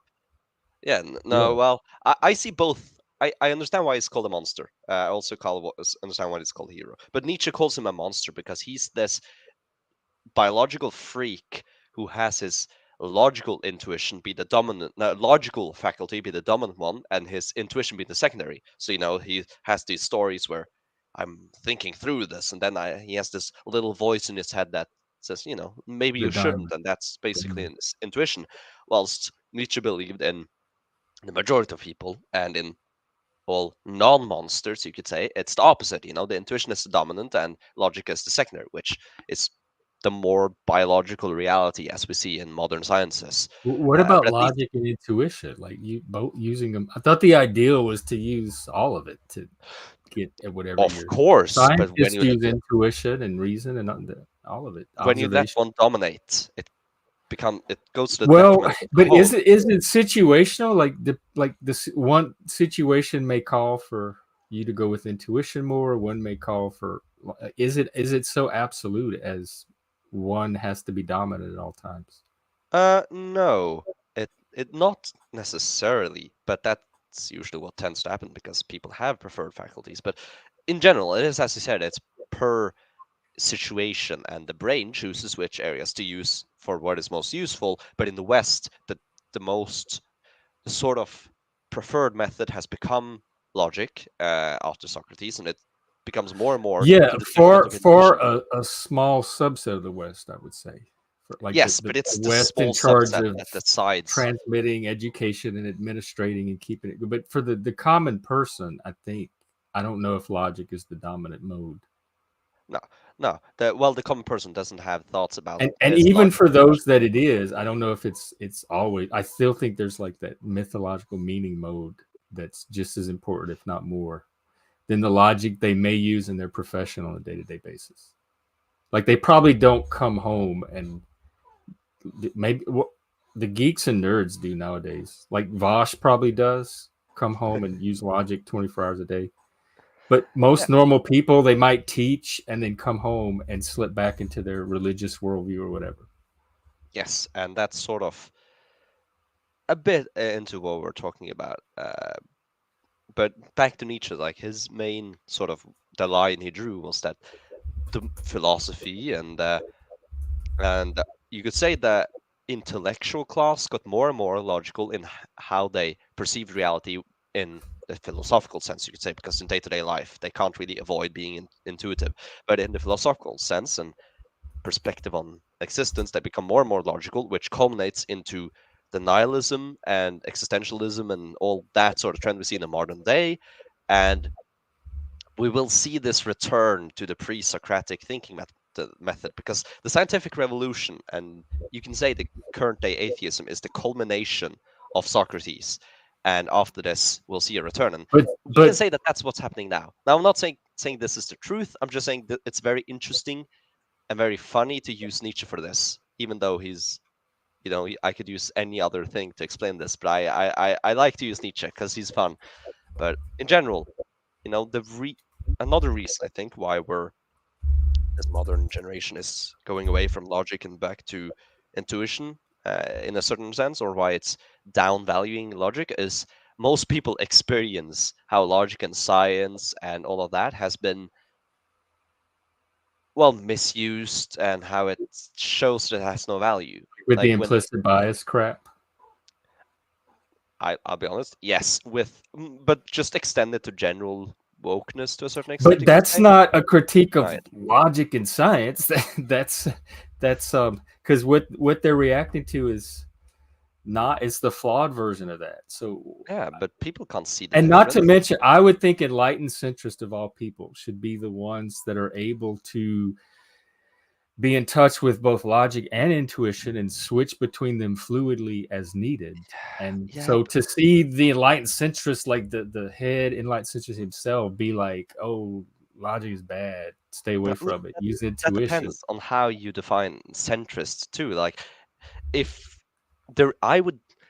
you could say that centrist is one who uses, or a balanced individual is one who uses intuition and logic to an equal amount. But I could also say that that's a gross unbalance, because intuition is such a bigger, stronger, and more important one that to have it by what logic is unbalanced by the brain. Predictability, ability to produce technology, etc. Hierarchical necessity. But again, it's contextual. Like for the purpose of designing a computer chip, I think logic would be more important than intuition. I'm not against logic as a whole. I'm using logic as we speak. So you're one. You and P.F. Jung are both. Y'all are two of the most intelligent, logical, rational people I know, and y'all are sitting here talking about how like all the ways logic is bad and there shouldn't be gifted programs. And my mind is just reeling from the dissonance. Because to a certain extent, it has gone too far. Like our society has been logical about things which but shouldn't. And logic is the tool. What does going too far mean? Like logic itself still works and people still should use it. Are you talking about the applications of it? Like that's just people misapplying it and being miseducated in it. But don't attack logic itself. Like you should support logic and teach people what it actually is and how to use it better, not attack it. That's what I'm trying to get Paul to do. So my project here is to kind of be the apologist for Socrates and logic, and get enlightened centrists to start incorporating into it more and merging it with this intuition. I appreciate your standpoint, but a fundamental issue with there are fundamental issues with logic because there are limitations to it. I don't know if there's fundamental issues with it. It's just a tool, and we've used it for plenty of things. You can say that the issues, tools, whatever, limitations. Okay, we can call it whatever we want, but the fact of the matter is that the worldview that logic constructs is a false worldview, like fundamentally. Are you talking about the scientific worldview? Yes, or more you could say the object material perspective that you can have on reality is not. It's how you think the world acts objectively. It's not how it does, and that's kind of beyond the point. And I think you understand what I mean. And I'm not. Is it that like when logic stays in its lane, it's fine, but when there's better tools for like it's human meaning making and stuff? It's not only fine, it's exceptional. Our ability for logic is one of the greatest sort of human evolutions ever, and that launch us into the stratosphere. However, I think it's Jonathan Haidt when he talks about it's about morality, but he also has a cool model which I'm adapting from his morality onto more general talk of logic and intuition. He speaks of it as an elephant and an elephant rider. The elephant is the intuition. It's the one that actually is the steering force, but it's the elephant rider that can ask, can we go that way, and negotiates with the others. But we have to realize the hierarchy of this. Or, for example, E. McGilchrist, the way he looks at the relation between logic and intuition is that it's the master and his emissary. It's the king and the guy he sends out to do stuff. But fundamentally, it's the king who has the power. And that's how the brain is meant to function, and going against that leads to dissonance and potential issues. Doesn't mean that there's always issues, like Socrates is a good example where there's benefit from it, but it means that generally when it goes opposite, there's issues, as we can see with modern day nihilism. You're looking at it as something structural, like intuition is in this hierarchy structurally and I'm looking at it as tools or techniques that the human, the will or the consciousness can use and make use of, like creatively and artistically or technologically. So the paradigms that we're conceiving in are completely different. I think that's part of the reason for the noise we're getting. But Jeff, I don't think the mind is a sort of tool that the human will uses. I think it's more the opposite. Like, again, the consciousness tells me otherwise. Like, how do artists that may be create you? If they don't have the ability to will and direct. Like, I couldn't even do this stream if I didn't have will. Well, I'm not saying you don't have will. I'm saying that the will and consciousness is a later evolution. It is a tool of the body for survival. Like, there are a lot of useful models where you try to map the brain, the mind, and the body, but fundamentally, the brain and the mind is an evolved tool of the body, and often you can have the mind steer, but fundamentally, it is the body that sets the course. Your deepest issues and what you care about is decided by the body, and you can't really escape that the mind too is a tool. So even if you have a will, that will is also just a tool of something else. Yes, but it is the locus of awareness, consciousness, and agency, at least subjectively for me. So if scientists want to know what's actually controlling and determining is this other thing, but right now, until that happens, and in Western culture particularly, it's been the seat of all of that. Okay, culturally, I will subjectively, experientially. Before we continue, I'll also say that I think, purposefully but not purposefully, also being a bit more aggravating and intense on my position because there's an opposition, and that's just my contrarian no, this is nature. Good. You're steel manning very well if that's what you're doing. Well, I'm not steel manning completely, but I'm somewhat, because my position is more nuanced. Keep going. Don't be afraid to exaggerate that. Keep going with it. I need this. I like that. Yeah. That's kind of the issue. I always tend to steel man one side, and it's always the same side because the other side is already covered in a way, and so I always. You don't want to steal, though. Welcome back. Was you okay? Hello. You don't want to steal.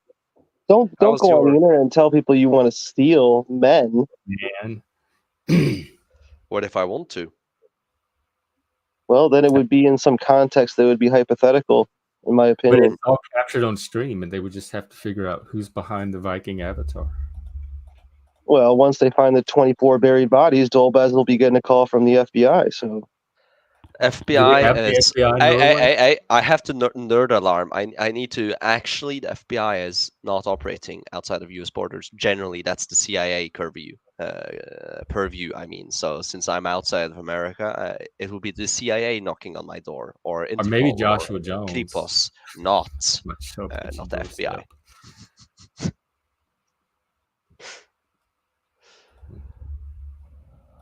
What do you think of Trump, Jeff? Is he just an opportunist who cares most about power, or does he actually have?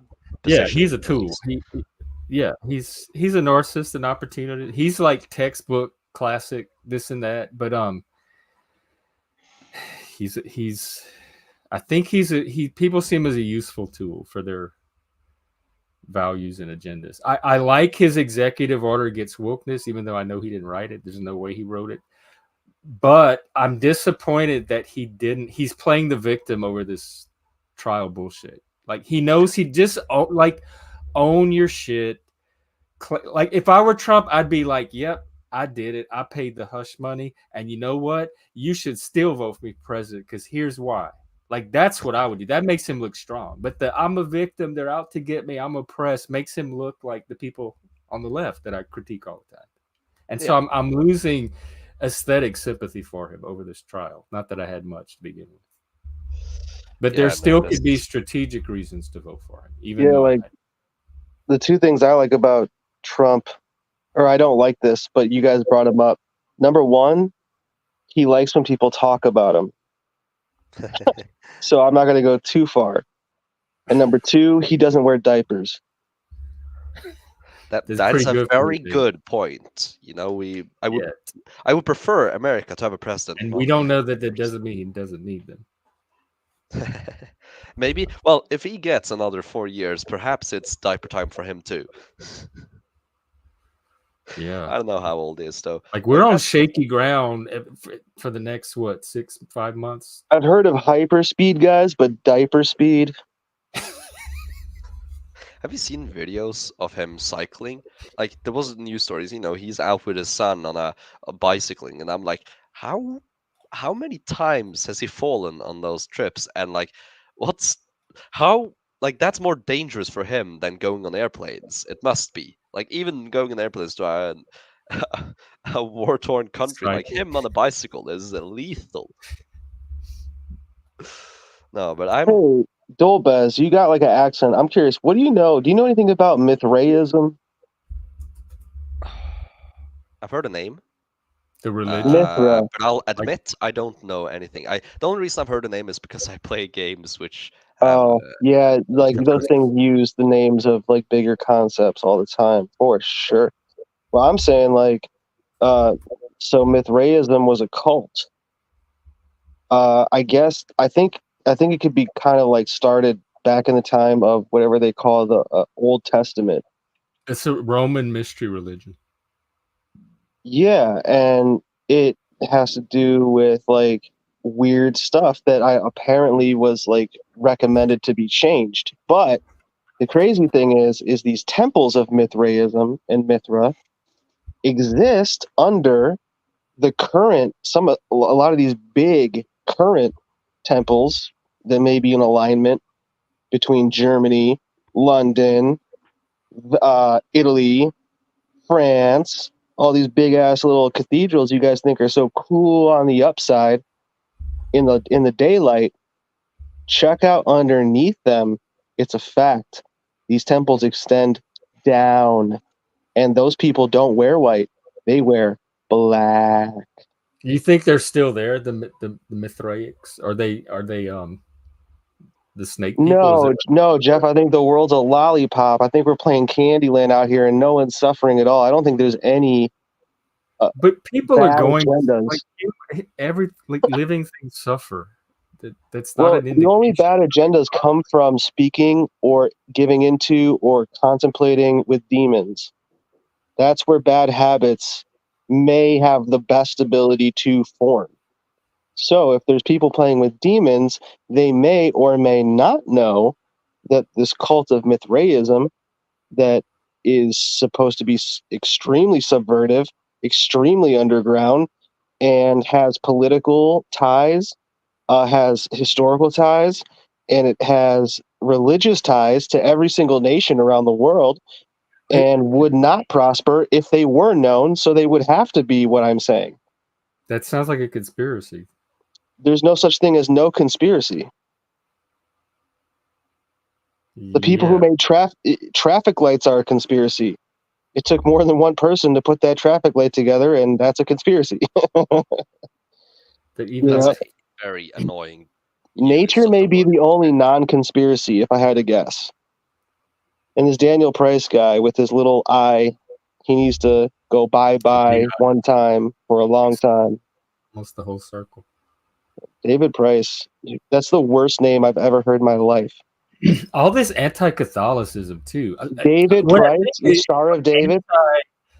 What's the price of the star, David? Catholicism is just anti-tyranny that Christian religion. Projected onto Catholicism or rationalism or whatever structure people find oppressive, cognitively oppressive.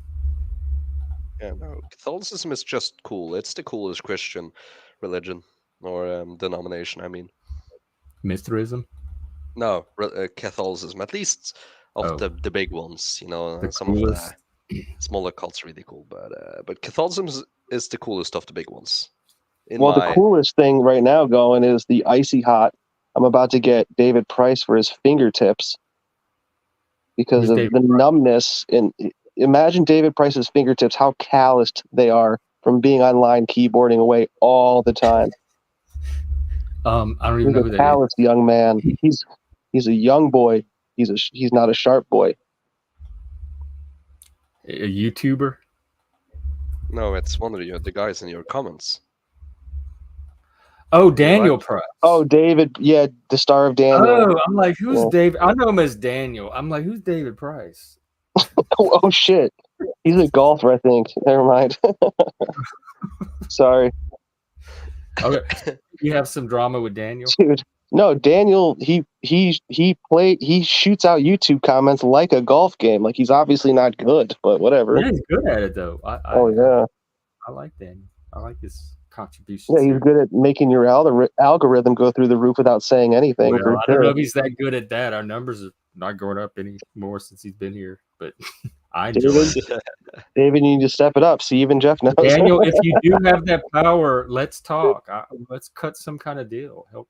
You can get these numbers up. That'll give you more people bargain, Jeff. Stay away.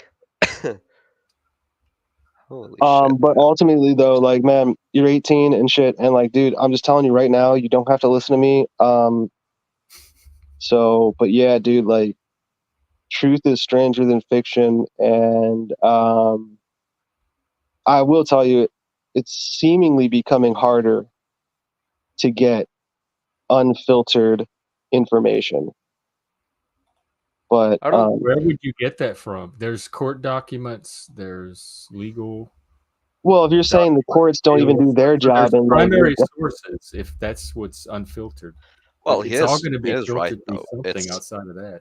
It's more require more effort to reach unfiltered information today, or sometimes less. I think you used to have to like go to the library and go in the card catalog, and if it was on microfiche, you had to go check it out and put it in this little projector and find perhaps article. More cognitive effort, because you have this sloppy research and truth so easily at hand. You and have so more sloppy research, correct? Yeah, and so it's difficult. Yeah. There's a lot of noise out there now that you have to sift through. Absolutely, yes. Yeah. Yeah, so I think it's important to teach like good techniques for Yeah, out like this food. stream for all listeners and viewers. Don't come to me for neuroscience. Go somewhere else, preferably not Wikipedia. Switzerland's a good place. It'd be chill. It'd be chill. Switzerland's a good place for neuroscience. I want to go to northern Italy though. It's more beautiful. Oh, better like you beaches. might study over there. Jeff, do you like satanic temples? No, the No, religion. I don't like them either. But do you want to see one? Because you can go on Google Earth right now and type in about something, whatever's under the Vatican. That temple, bro, the shit's demonic the as snake fuck. temple. Yeah, we look. You showed Demonic it to me. as fuck. And you can take a virtual tour. You did it. No. You can take a virtual tour of it, dude, online right now. The snake temple. Let's. Yeah, under the Vatican. It's just so cool. Like it's immense. It's amazing. I want to visit it. So I'm kind but aren't you worried about like a gay guy, or aren't you worried about like something weird happening down there? I mean, I would seek out the weirdness. That's what I want to experience. Oh my God, dude, come on! How Stop difficult it is. playing. But also, if funny. I get the opportunity, I want to go through the Vatican vaults. In an alternate reality and see if they have the stolen crown of Norway. Because the bishop, when we converted to Protestantism, he stole our if they'll sell you tickets crown. to see it, they don't have it. They have it. I'm sure. What do you know about what do you guys know about the Smithsonian? You guys know anything about this? Yeah, I've been to the Smithsonian when I was little. We took a field trip there. I've never been to Did they indoctrinate you, Jeff, with gummy bears? No, we took, one of my biggest merit. They had the Hope Diamond, the actual Hope Diamond, from the and Titanic. They had this room with like phosphorescent minerals and stuff, and the lights were off. And they had is it sonoluminescence? I was in that room for. Oh my God, that was my favorite room. Did you know that the Smithsonian has a vested interest in covering up large discoveries that would change the historical time path and narrative of what has been said? No, I didn't. For general consumption, their job is to actually hide discoveries. Like what? So they get to show you the snake temple called. I'm on Google Maps. Google Maps. Type in virtual tour under the Vatican.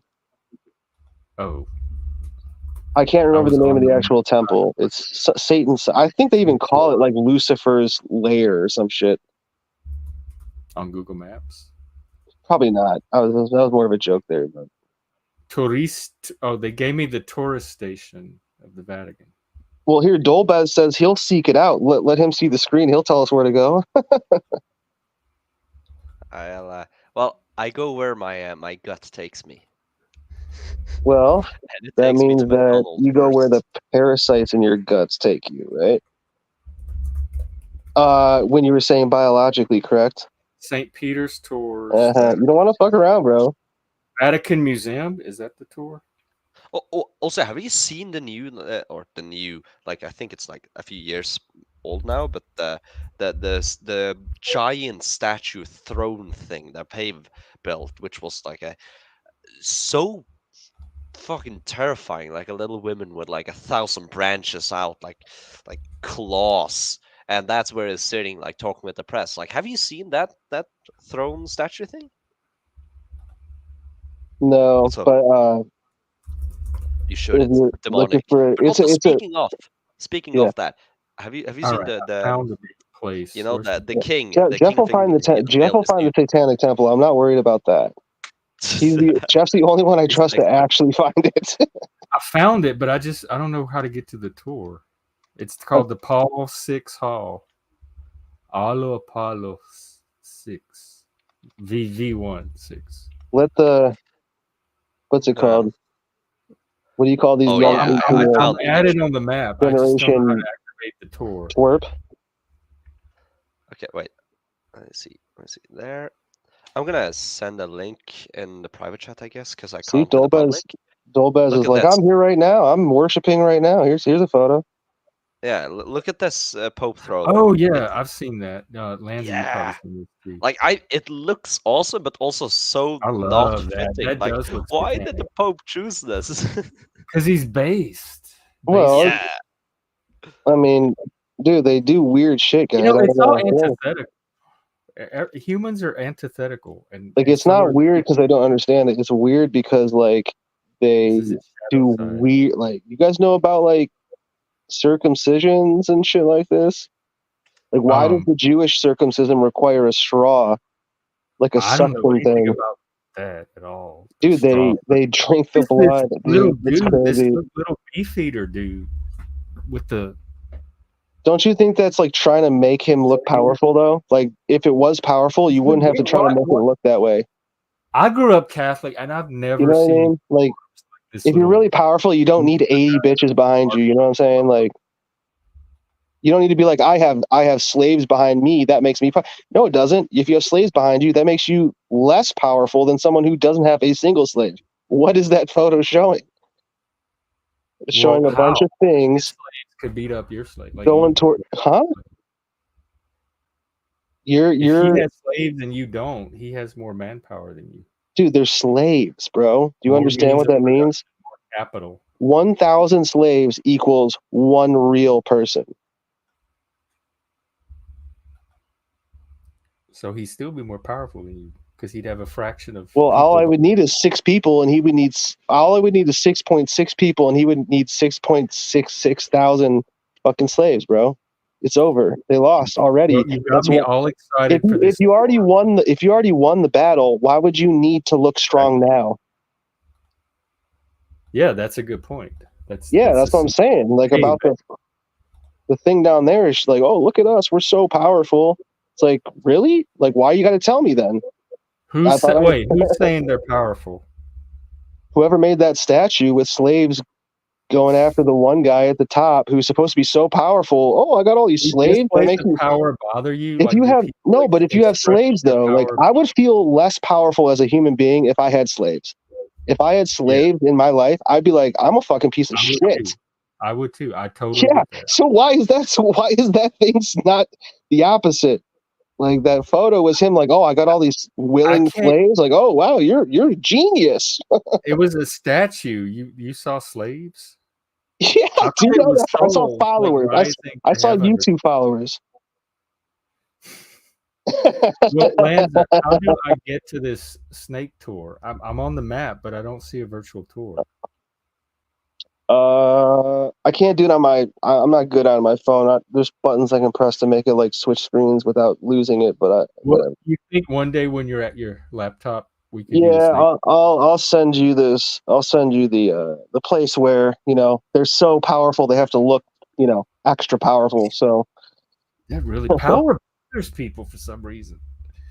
Huh? I think that's what I said. Power bothers people for some reason. Is it status? Like the status? It's the static. Brain. The statist. Yeah, it's the static. It's the stats I see, at least. The satanic status. Yeah. All I know is Santa Claus is not going down to the 70th floor of the Vatican. I can just, no one's getting photos of that. There's no chimney that long.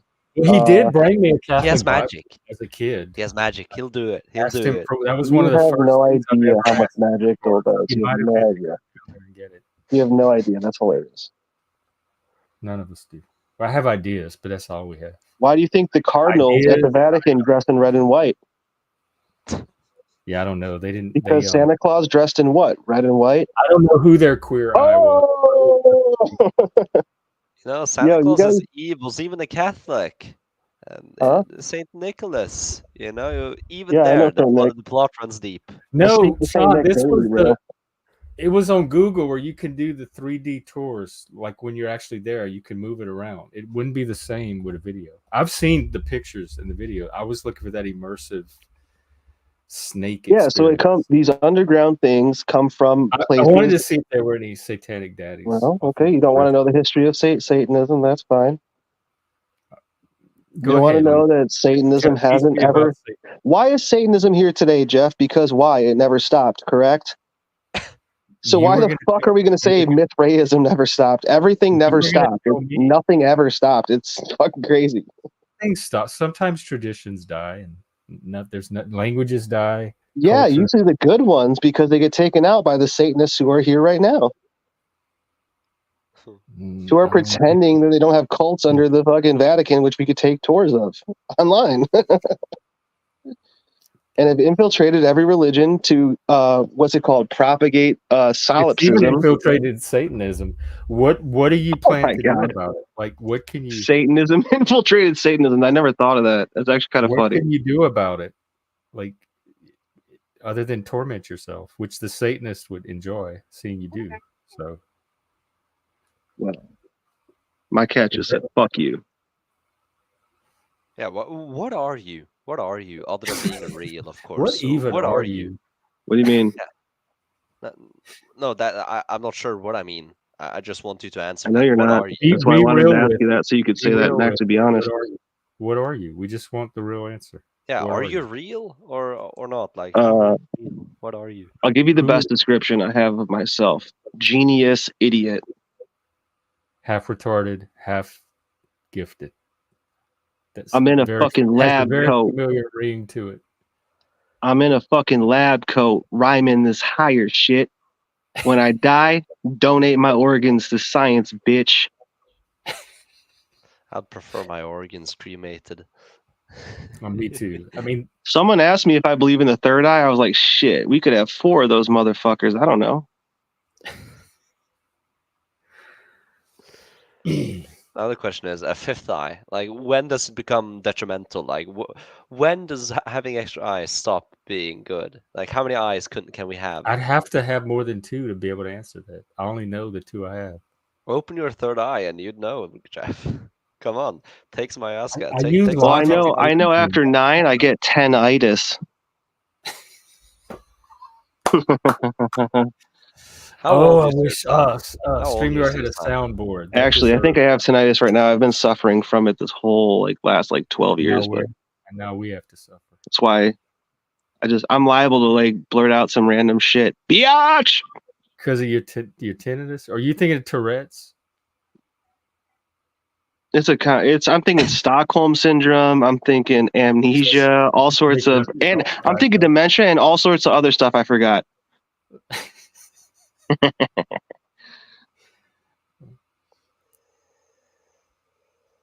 Yeah, no, that's a mystery.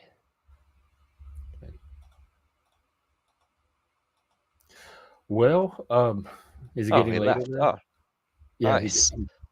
He did a little Joker chuckle and popped off. Yeah, I'm sure we'll see him a lot more. Oh, he's a regular. He's one of the outliers. He's one of the panel denizens. I love Lanza. Nice. Yeah, I don't. There's a learning curve to him, but once you get him, it just kicks in. It's like when you you discover a new music group or album or something, it just kicks in, and all of a sudden you get it. When that happens with Lanza, you're gonna appreciate him. Of course. Well, why do you suppose it hasn't happened yet, huh? I hate it. When we first met, I hated it. We fought constantly. I couldn't even be on a panel with him. Yeah, we were always fighting, and it took a while. It like at least a good month. So it's not a slow process. But I'm just telling you, when it happens, you'll find yourself listening one day and paying attention to him and saying that actually made sense. I got that, and then that's going to start to happen more and more, and then all of a sudden, you're going to be like, "Yay, Lanza's here! Lay your wisdom on us today." Or your art, your performance art, or whatever you're doing. But I'm here for it, Lanza. Yeah, I don't know if I'd consider everything wisdom. Some of it might be considered, mental assault or hate speech, even, huh? It is kind of a weird mix of logic and meaning. And memeing. Well, his meaning, side by side. Like it's easier to see it in him, but I think that exists in all of us. That kind of tension between pure logic, reason, and the rest of us. That pre-logical side. In fact, I'm fine using that as a term, logical and pre-logical. Yeah, no, I'm not. I don't know. I've as of this moment, I've gone tired of the whole logic debate. So talked Your about it for a few hours. Shutting down. Maybe that's why. Maybe we are getting closer to the truth of why there's this turn against logic. Yeah. Who is David? I won't burden you with it any further today. We'll give, for once in the history of this stream, in honor of Dolbez, we will give a reprieve from logic and reason. And that's not an invitation for all the conspirators to hoard up over here. I'm special. Only for me. Well, I mean, you are, but so many of you are in your own very special ways. Yeah, I don't think you can... Tautologically special. I don't think you can find many guests on this panel who aren't special in to some extent at least. I count on it. Yeah. Well, we can wrap we can wrap up, I guess. It's that completion energy seems like it's hitting. And it's already late for me, so there's no reason I shouldn't stay up later. I'm sure you can stay up later.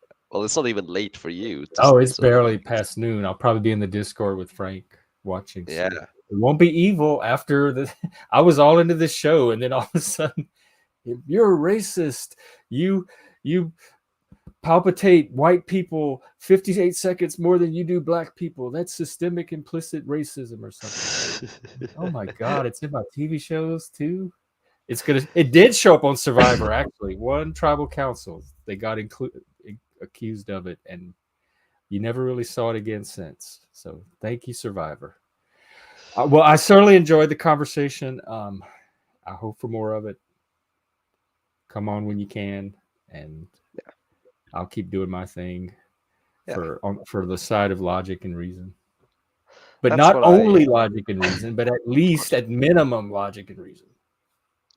And I'm gonna keep coming in when I have the time, but I won't be some keyboard warrior. I I don't need this parasocial relationship when I can have a direct one and actually be on the stream. So right, you're destined for better things anyway. I think this is recreation for you, and this is get recharge when you need it and stuff. Yeah, well, of course, it's not always recharging. You could say the conversation today has actually been some mental exercise. I actually had to think about it, and that's really good because I've been sick for a while, and so I've had to restart a bit. That's fine to restitute through the stream. It's a good start of the next week, you could say, because it's just this perfect level of it's intellectual enough to be stimulating, but not so much it's exhaustive as it is often at school with friends, obviously, because the actual school subjects aren't obviously. Well, they are exhaustive, but not due to anything intellectual, just due to other factors we won't mention because we're too noble and honorable for that. No, but yeah, this stream is a good place, a good middle ground. Although at some of the topics I avoid and some streams I don't listen in on, but for the most part, it's good. Take that, write that on your resume. Dolbez think this is good. First S tier, and now I'm really gonna have to learn hard. I might have to restart my therapist again to learn how to take compliments and praise and positive feedback. I have imposter syndrome so bad. Well, I mean, you took it pretty well now. But you're a part of this too. You help make it what it is as well. So give yourself some of the credit too. Well, to be fair though, the structure and model that you have now is sort of a creation between you and Chris, and not something I'm involved in. I was involved in the early part, where it was still episodes. Okay, good. Well, then it's good. It's all part of the process. Think exactly where I need to be, I guess. Yeah. Well, I'm more curious where you'll go in the next few hours. The hours? No, that's not me. The next 3 years. There's a very big difference. No, because I'm just as curious. I have a front row seat to that, the same as everyone else. We'll all find out together. Think not the same as everyone else, Jeff. Your front row seat is like on the stage already. Our front row seat is like a a bit back, but Well, I'm kind of trying to blur those boundaries anyway. So who knows where any of our chairs are in relation to this stage? I don't think you can deny that yours is the closest. But yeah, ultimately, I have accountability, responsibility for, like, the buck falls on me if it all goes to shit. So, well, it'll also and if it's a success, you all get the credit. That's how it's. How many should you credit? Like, how many streams do you have to be on to get credit? Huh? I don't know, but you're pretty much. It's subjective, but kind of objective in the same way, because like we could go back on the streams that actually count if we want to. But you're subjectively enough part of this community. Not to mention, you came out of the original little PF Young YouTube community. Oh yourself. yeah, So like, that's what this grew out of, and you were part of that initial community. Yeah, I found you through watching your PF Young stream where you were, a Satanist talking about that, and I was like, that's curious. That's curious. That was my doorway back into the Panelverse. I had taken a year or so off. I didn't really expect to find myself there again. You know what's sort of funny? Originally, my thought was that, okay, I talked to him, this is interesting, and perhaps after this, I'll let him go soon, okay? I'll hold him for maybe 10 minutes more, but I'll let him go eventually, okay? Don't you worry. No. Go hassle him. No, what I was saying, yeah, originally, my thought was, like, okay, this guy is interesting, I'll talk to him, and I thought, like, okay, I'll talk to him, like, maybe once or twice, and then I'll go on and talk to PF Young. That never happened, because I got a bit busy just talking to you over and over again, and then starting my own podcasts and abandoning it, and I never... No, I don't. It's too... your English is too... well, I won't say it. No, but... Yeah, I didn't know what to expect either. I'm glad you rose to the challenge, because that you helped me create exactly what I was trying to create. Yeah, and you know what's... I'll also grant this to you. You helped me overcome the fear of being live, because I haven't been uncomfortable with being in public for a long time. Like that, I fixed in middle school, like immediately. That I fixed myself. But I was always worried about being live, because then I can't take it back. Like, right. If it's in school people, that's fine. But like your stream, because it was so small. So small. This is a good practice starter stream. Yeah, exactly. Like now there's actually a flow of comments, and even my first heckler, the guy today, you could say, very funny and wholesome heckler, but still, you can't count it as that. So, but at the start, it was really, you helped me with that, because it was small enough to be manageable, but big enough to feel proper and actually doing the thing, being live. Well, we'll try to keep it that way. You don't want to be much bigger? I do, but I don't want to get so big that it loses that community feel and that intimacy. Like when it becomes like Destiny big, not that I'm.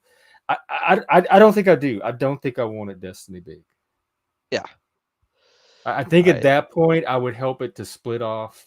At that point, we'd have like team members that were solid, like and aligned and everything. And I think we'd have the capacity to kind of keep that, like diversify that scale instead of consolidating into a larger stream. Just start splitting it off into smaller streams that stay at that scale or something like that. Yeah, figure out that I get there. That'll be a creative problem to solve. Well, if you get there, but I have hope.